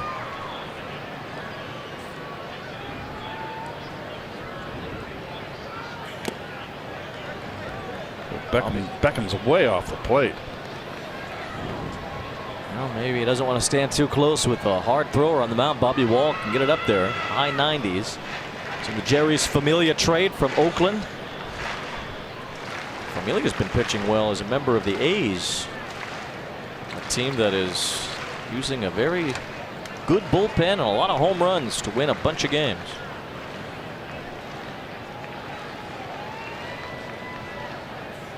Oakland's got Seattle this week. In the middle of their series, the A's only 2 games behind Houston for first place in the West. The Astros are very banged up right now. Springer, Altuve, McCann, McCullers, all on the disabled list. Who would have ever thought that that Oakland would have put this kind of heat on Houston?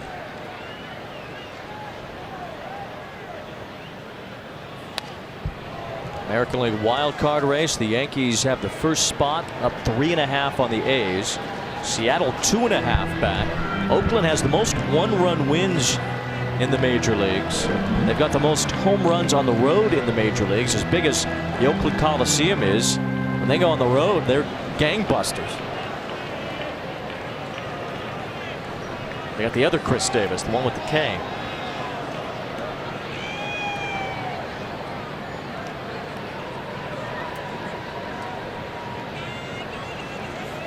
Swing and a miss. Beckham couldn't reach that 97 from Bobby Wall. I don't think he can reach the outside corner with his bat. And here comes the defensive shift here for Chris Davis, Deadpool hitter, all or nothing hitter. There it goes. McNeil's going to need to catch a cab to get back to his position. Jeez. Where's he going?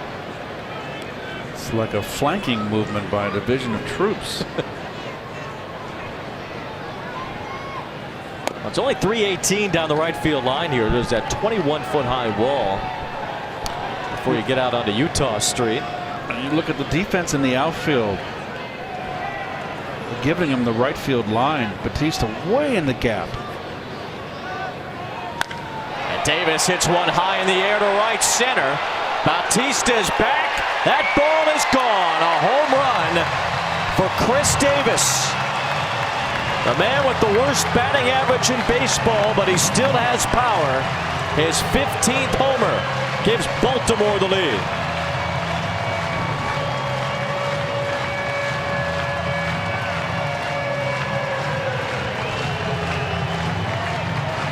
Well, he may have the worst BA in baseball, but he's a threat to go deep every time he steps to the plate. Oh, a little change up. No, thank you. Right down the middle. Up in the strike zone. Way out.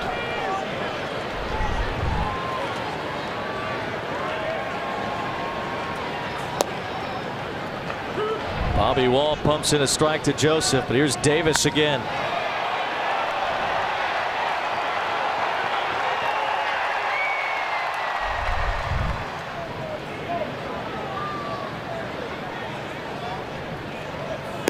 Two long tenured Orioles have got it done tonight.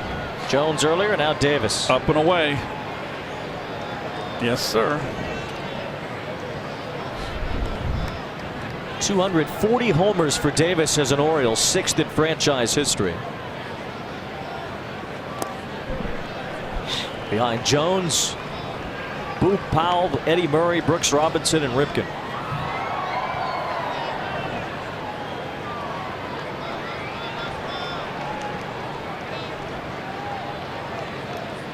Mets bullpen has largely been pretty good so far in August. Wall gives up the blast to Davis, and now he's behind Joseph, 3-1.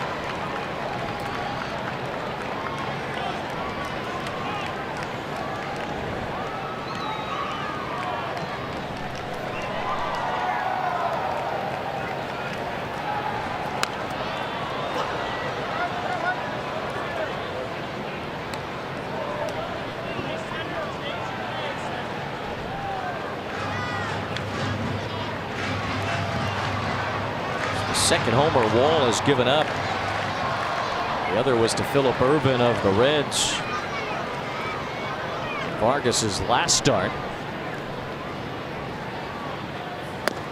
Now a walk to Joseph. Let's take another look at the home run. Look at the hip rotation. Hands back. Boy, he's really going back on his back foot too. You can see that's where he gets the uppercut. That's what Nimmo does, but Nimmo is not a home run hitter like Davis, and he's got to be real close to the plate too. That ball's on the outside corner for him to get the barrel of that bat on that changeup. Now Wall's all over the place. Ball 1 to Mullins.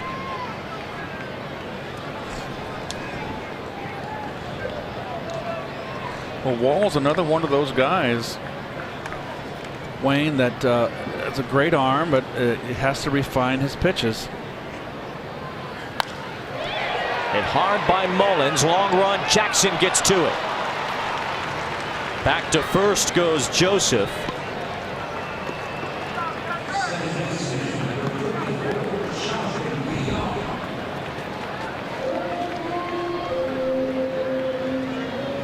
That's bullpen in the month of August, 1.95 ERA. That's entering tonight's play. Second lowest in the National League, only behind the Cardinals. So the Mets relievers, as they've gotten younger here, have done better. Paul Sewald is up in the Mets bullpen. Mickey Callaway was hoping for a save situation today to pop up. To see some of these young guys late in games. Most likely, Lugo and Gesellman not available tonight. They've pitched each of the last 2 games. We saw Bobby Wall in the tie game, and now it's untied thanks to the homer by Davis.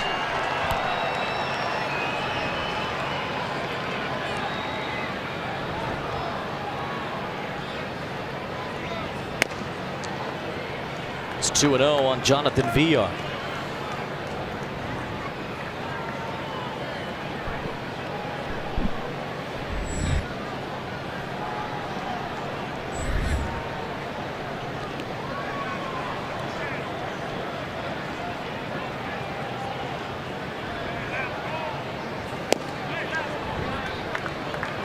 Bobby Wall was at AAA Nashville in the A's system.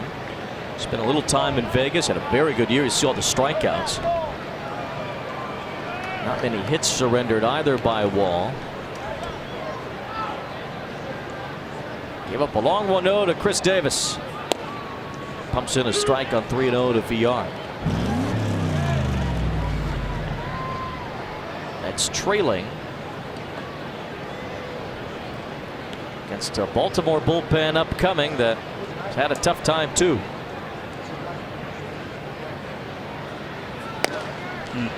Second walk of the inning, 2 on. Now Renato Nunez will bat against a new pitcher. It looks like Mickey Callaway is on his way out. Paul Sewald getting loose in the Mets pen, and it will be Sewald to face Nunez. Tough 7th inning here for Wall. Struck out the first batter he faced, but then allowed a homer to Chris Davis. A couple of walks have gotten him out. Mets down a run. Our Verizon call to the bullpen brings on Paul Sewald.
Paul Sewald will have a chance to improve those numbers with inherited runners.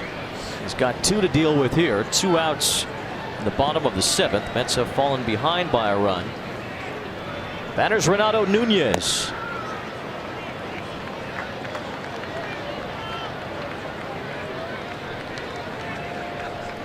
Bobby Wall, after allowing the Orioles to take the lead on a Chris Davis home run, then he walked a couple of batters, Keith. Didn't give up a line drive to center field, hit right on the screws. So those are things that the evaluators, your coaching staff, your manager is a pitcher of also a former pitching coach, your front office, the things they look at on the young players. You know, he gives up the home run and he kind of blew up a little bit there. You know, is he loses concentration? Was he angry because he gave up the home run and gave up the lead, or gave the lead? What factors in how a pitcher reacts to adversity, and those are things that are going to be watched very closely by this coaching staff the remaining 6 weeks of this season.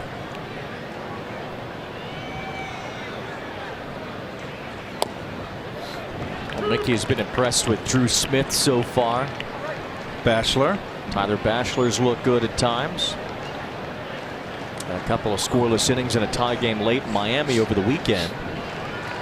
So these young pitchers are auditioning in a sense for future roles. No question. Well, Drew Smith kind of fell from favor when he initially got called up. Was hardly used and now has been thrown into the mix. I mean, why not? At this point in the season, and he's responded nicely. He's pitched well. And again, presumably with no Lugo or Gesellman tonight, would have been interesting to see the Mets handle a late inning lead. That could still happen. They'll need a couple of runs though. Down 1 here in the 7th. Runners will go. Frazier dives and he knocks that ball to left field. Joseph will score. Stopping at third base is VR. A base hit for Renato Nunez off the glove of Frazier. And Baltimore tacks on another.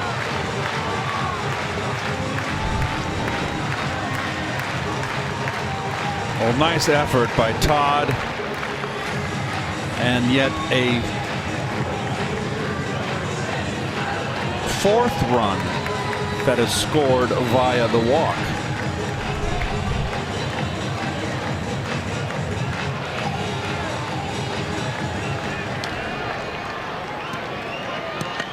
Two walks from Wall. One has come in after the homer. And that's starting to get into some trouble. I remember that series. Also the 2-game series back in early June with the Orioles. Wayne, the Mets lost them both 2-1 and 1-0. Didn't score much. Alex Cobb and Dylan Bundy threw the ball well. 1 run in those 2 games. Baltimore having their way with the Mets so far in what's been a horrific season for the Orioles. As Adam Jones flies out to end the inning, but Baltimore takes the lead. 2 runs on 2 hits thanks to 2 walks and 1 long blast. Chris Davis off of Bobby Wall to give the Orioles the lead.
Back to the first ever regular season game here at Camden Yards. All the Orioles dignitaries in the house.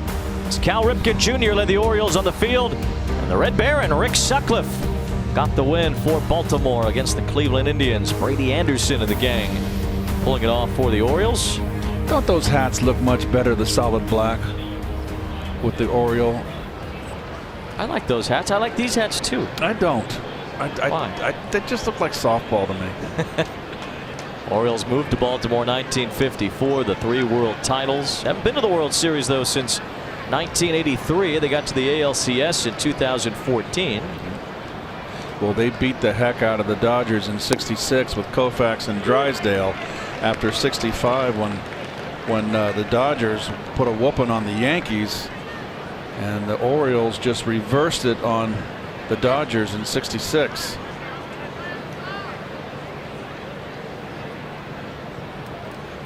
Jeff McNeil against Paul Fry to lead off the 8th.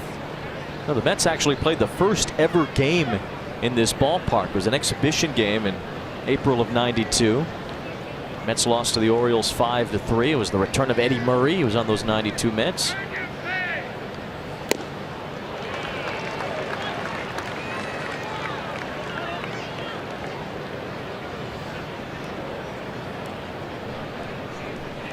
McNeil 1 for 3 with a single. There's the '66 championship. A sweep of the Dodgers. McNeil reaches out, taps one to Tim Beckham. Whoa. Close play. McNeil out for now. Thinks it should be reviewed though. Boy, and Beckham just can't be that lollygagging about there. I mean, this is in the 8th inning. You just cannot. Here's the play again. Let's see. I believe he got him. Close though. Good hustle down the line by McNeil. Davis really had to stretch out for that. Andrew Kashner done after 7, 105 pitches. Now Paul Fry here in the 8th inning. Fry's been the Orioles' best pitcher this year in terms of ERA. 3.32 entering today's play. Lefty against Conforto, who leads the Mets in home runs against left-handed pitching this year. He has 5.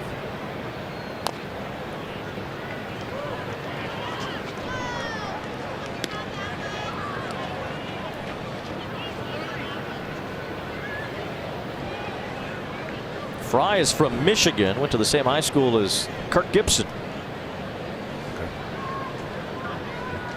I may stand corrected there, Wayne. 65, the Dodgers were with Koufax. That famous Game 7 against Jim Cott beat the Twins. I said the Yankees. My mistake. Yankees in '65 were on the slide. Mantle was on his last legs. Their last championship with Mickey was '64, and they lost to the Cardinals.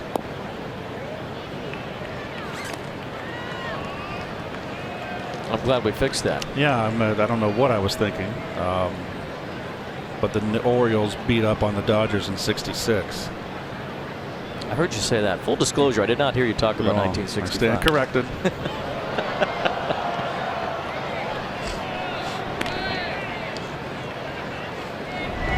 Tomorrow at 6, catch up on all the local baseball activity. Our panel of insiders breaks down the latest Mets and Yankees news. Baseball night in New York, presented by Tri-State Cadillac dealers. Tomorrow at 6, only on SNY.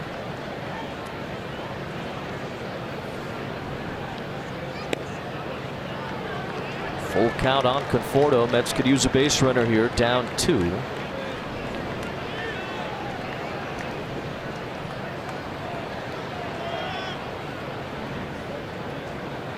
Lefties have actually hit Fry better than right-handers so far in his brief big league career.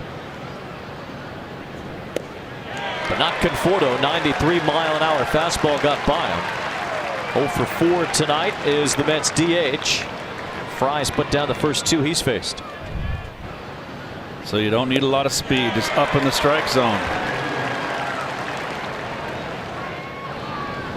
Oh, he threw it by him too. Fry averaging a strikeout per inning so far as a big leaguer. He's got 20 in his 19 2/3. Here's Flores. That's only 2 runs came in the 5th. 2 out base hits by Plawecki and Rosario. Miguel Castro is getting ready in the Orioles bullpen. Baltimore doesn't really have a closer right now after the trade of Brad Brock. Brock, another guy who was dealt around the trade deadline, went to Atlanta. Of course, Zach Britton, who was a closer here for many years, now a Yankee. Brock got most of the saves this year while Britton was hurt. Should be easy for Davis. Backhand pick, leads Fry. 1-2-3 for the Oriole lefty in the top of the 8th. We head to the home half. Baltimore still up by 2.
Mark Trumbo starts the bottom of the 8th. Walked his last time. Sack fly in the 4th. Paul Sewald tosses in a strike. StatCast AI powered by Amazon Web Services. Spray chart for Trumbo does kind of move it around the yard. A gap-to-gap hitter, mainly a pull hitter. Trumbo had a big season a couple of years ago at 47 home runs in 2016. Got him a 3-year deal to stay with the Orioles.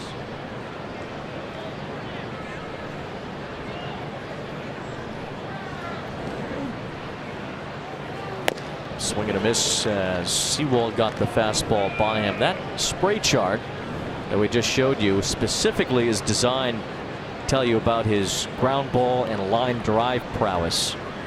His last 100 balls hit 200 feet or less. Focusing on the infield. What? Gotta know these things, Keith. Oh, it's all well and good. I would just need to know the differential, but where he hits his ground balls and where he hits his fly balls. That makes perfect sense. But he's basically a gap-to-gap hitter. The outfield plays him that way. Shaded just a bit over toward left is Jackson in center. So it doesn't have to be that complicated. You can play, Wilmer off the line. You gap your outfielders. You play a little shade him to the pool. High bounce for Ahmed Rosario. Takes a step, has plenty of time with Trumbo hobbling a bit. Geico Sports Night. After our postgame show tonight, Saquon Barkley set out Giants practice. Todd Bowles gets critical. Of course, Tuesday's Major League Baseball action, NFL preseason in full swing. See if the Giants can catch the Super Bowl champion Eagles, the NFC East this year. I am actually in November going to go down to New Orleans. The Eagles are playing the Saints. That is such a great venue to watch a football game. Not too much noise. Yeah. Where it just blasts out the game. Everybody dresses up. It's New Orleans. It's just a great weekend. They're going to flex that. That might be a Sunday night. Big matchup. I'm not sure. Well, it doesn't. It's a night game. I'll stay the night. I mean, I'm gonna make a 4-day weekend out of it. Yeah. And I just love watching a football game though. I haven't been to that stadium. Well, it's great as you stay downtown. You know, you can stay in the quarter or around the quarter. You can walk to the stadium. Yeah. And of course, you've got the great food. All that. New Orleans is such fun. Great restaurants in New Orleans. Here's potential infield hit for Mancini. Good effort from Frazier, but Trey Mancini beats it out. It's a swinging bunt. Not much Frazier could do. Now Mancini's going to come out of the game for a pinch runner. Couldn't bunt it any better.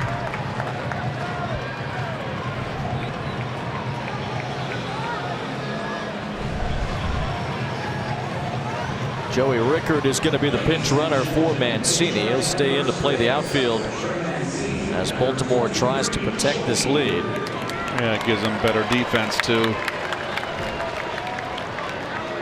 Now Beckham is the batter.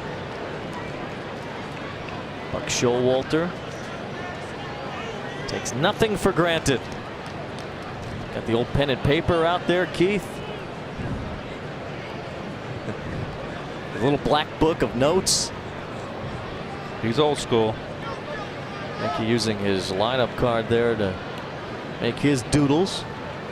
We're doodling here in the booth. We're both multicolored in our scorebooks. Yes, we are. I noticed. Look at you. Looks nice, right? Oh, you do the red with all the. Well, I do different colors for everything. Pink for walks, light blue you for have home runs. That's your legend, huh? Yes.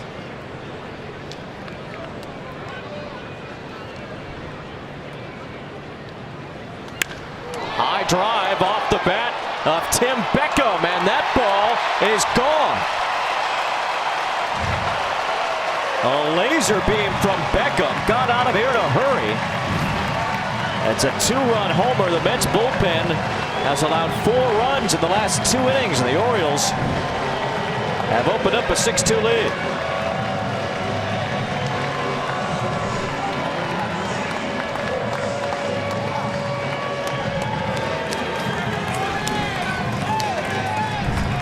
Watch the bat angle here. Look at that, pointing down. That's peculiar, but he comes up with it. And that's just a pitch right there down the middle that he takes advantage of.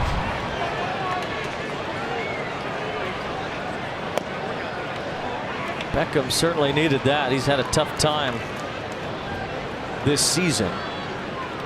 But 4 home runs now in the last week for Beckham. He's hit half of his home runs since last Monday. So he and many of these Orioles hitters getting going. Now they need to get this guy going. Davis hit a home run his last time.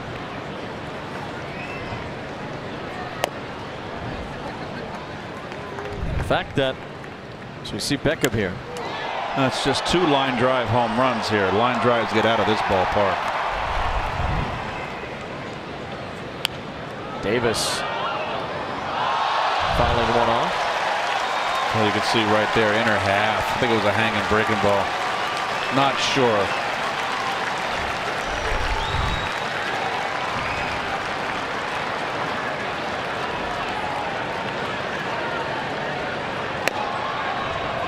Full count on Davis. Davis and Adam Jones have hit home runs tonight. 43rd time they have done that in the same game. That is the most among all active major league teammates. Davis has 2 hits now tonight. Solid single to center.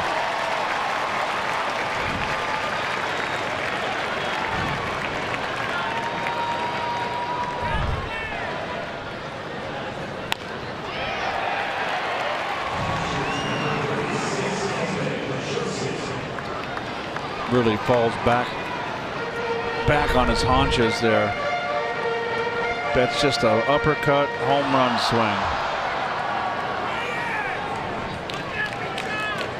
Now Caleb Joseph bats, walking a run scored tonight. He's singled in the 5th inning.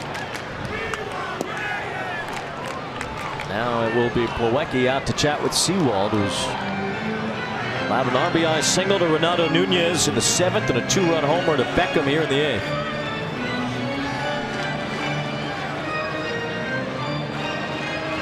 Next bullpen about to get going again. Bachelor will throw if Sewald continues to struggle here. The perfect world for.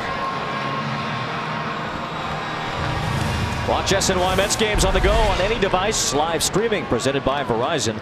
Just visit SNY.TV or download the NBC Sports app today. Live streaming coverage of every SNY Mets game. At this point right now, 6-2. Mickey Callaway just hoping that Sewald can get out of this inning. Falls behind Joseph 2-0. Joseph's mere presence on the Orioles roster has caused some consternation for Baltimore fans who want to see Chance Sisco get a chance to be the everyday backstop. Sisco hit under 200 early in the season and got sent down to AAA, but Orioles fans in a season where they're 35-84 wondering where's Sisco. Bucks hiding him in Norfolk.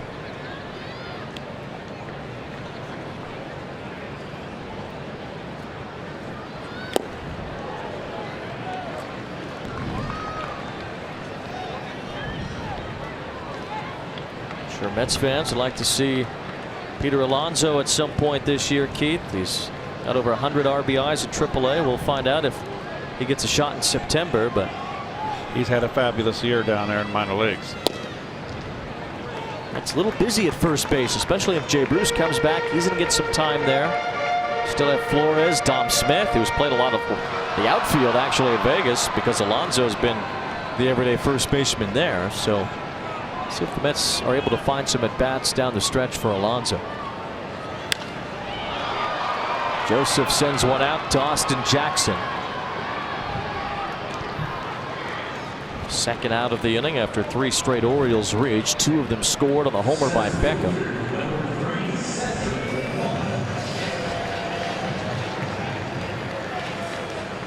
Now Cedric Mullins will look for his first hit, 0 for 3.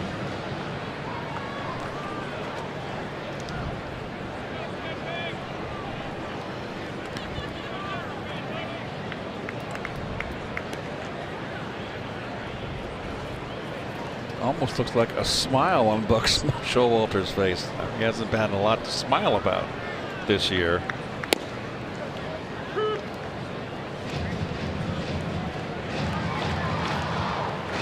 The Orioles railroaded over the weekend by Boston. They've lost 5 in a row. 6 of 7. That ball is fair over a leaping Flores and toward the right field corner. Davis doesn't run well. He'll hold at third. Or else Mullins could have had a triple there. It's a double instead. And the Orioles threatening for more.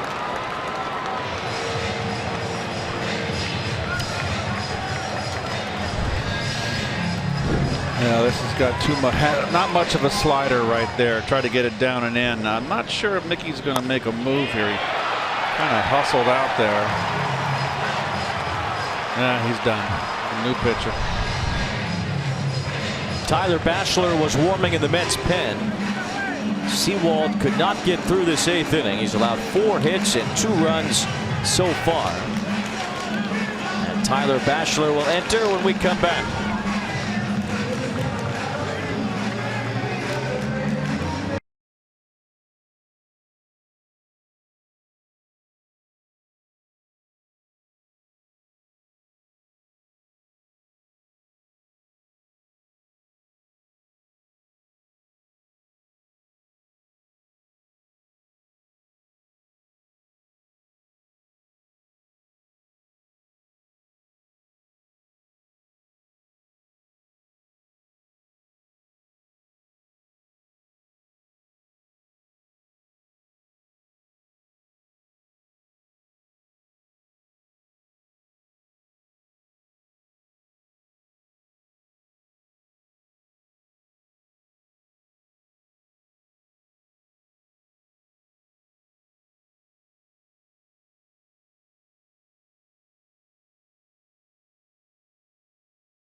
starters from People's United Bank. Jason Vargas had his longest outing of the season, his first quality start of the year.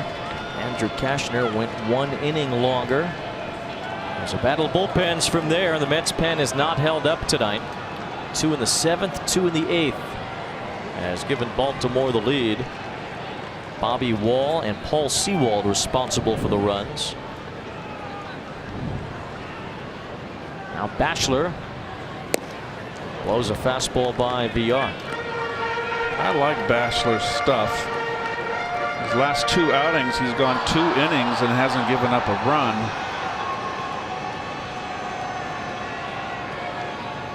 Two innings in each outing.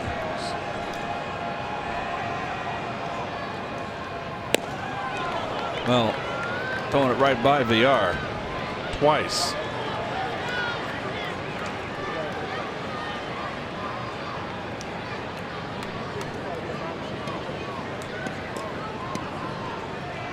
VR's been on base twice, walked his last time.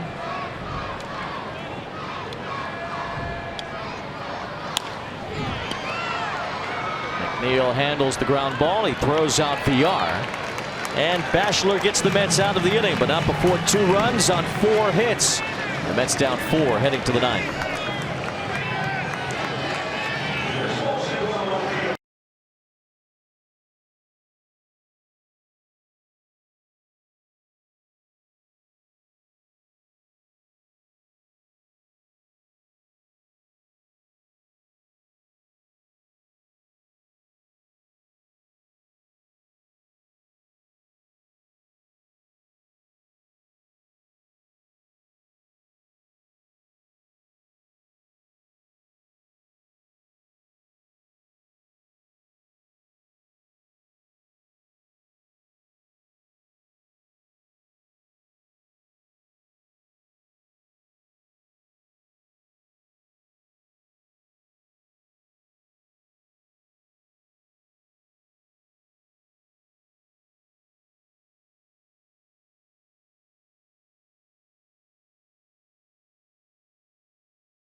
All right, Eamon, thank you very much. Eamon and Duke coming up on postgame as the Mets are down 6-2.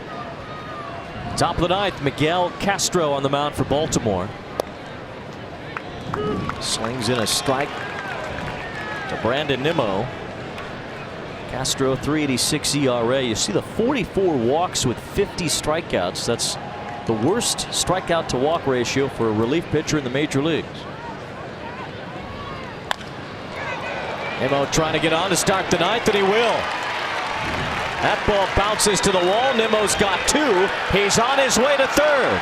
Brandon Nimmo starts the 9th with a sliding triple.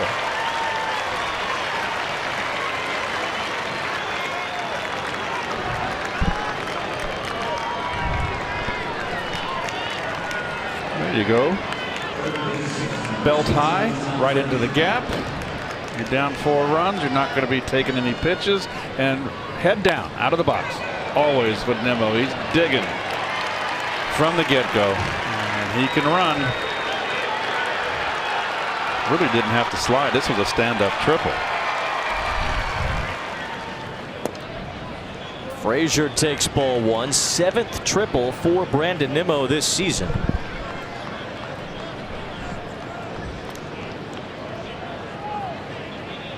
That puts him in a 3rd place tie with Javier Baez in the National League. Little chopper off the bat of Frazier. Castro won't have a play at first, and he throws it away. Nimmo scores. Frazier's to second. And the Mets draw closer here in the 9th. A lot of youthful mistakes here from the Orioles here. Really the high. Oh, once he fumbled it, he shouldn't have thrown it.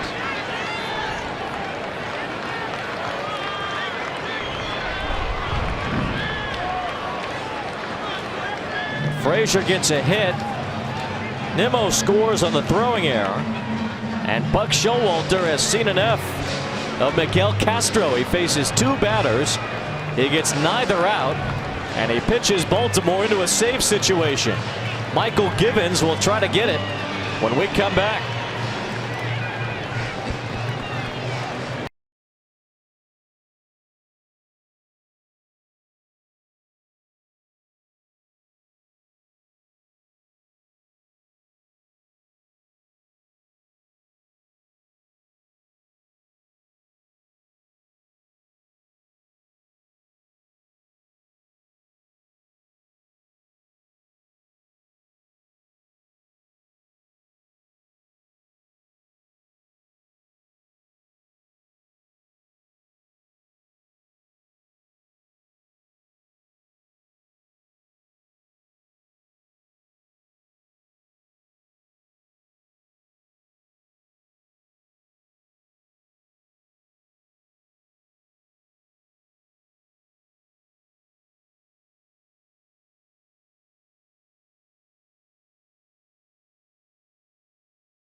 Save chance for Michael Givens, who starts Jackson with a slider. Givens has had 2 of his 3 saves since Brad Brock and Zach Britton were traded.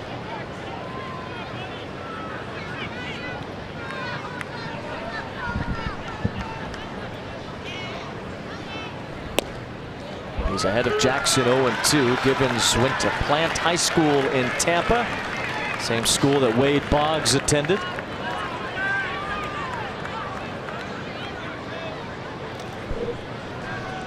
Gallagher went there too, but it was Miguel Castro who looked like the comedian on his throwing error in the top of this inning. But Austin Jackson strikes out, and Givens records an out with Frazier at second. Big out for the Orioles. Quick work here. Chased this. Oh, that was just a fastball down. I thought it was a slider. Low heater from Givens. Boos rain down on Bautista as he takes a strike. That's 4 in a row from Givens since he entered.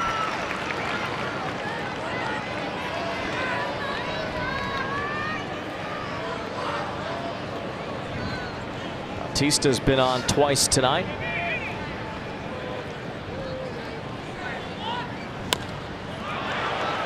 Lazy pop up on the infield. Beckham retires Bautista, and there's 2 down.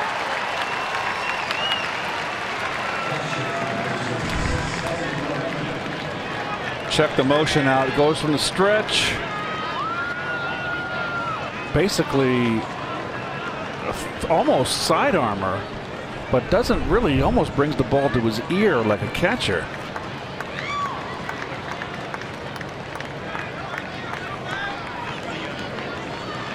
Right-handers have a tougher time against Gibbons than lefties, certainly. Mawecki looks at a strike. RBI single tonight for Kevin. He'll try to keep this game alive for Rosario. A tying run has been on deck since the error by Castro on the infield hit from Frazier. 2 quick outs since then with Gibbons in the game.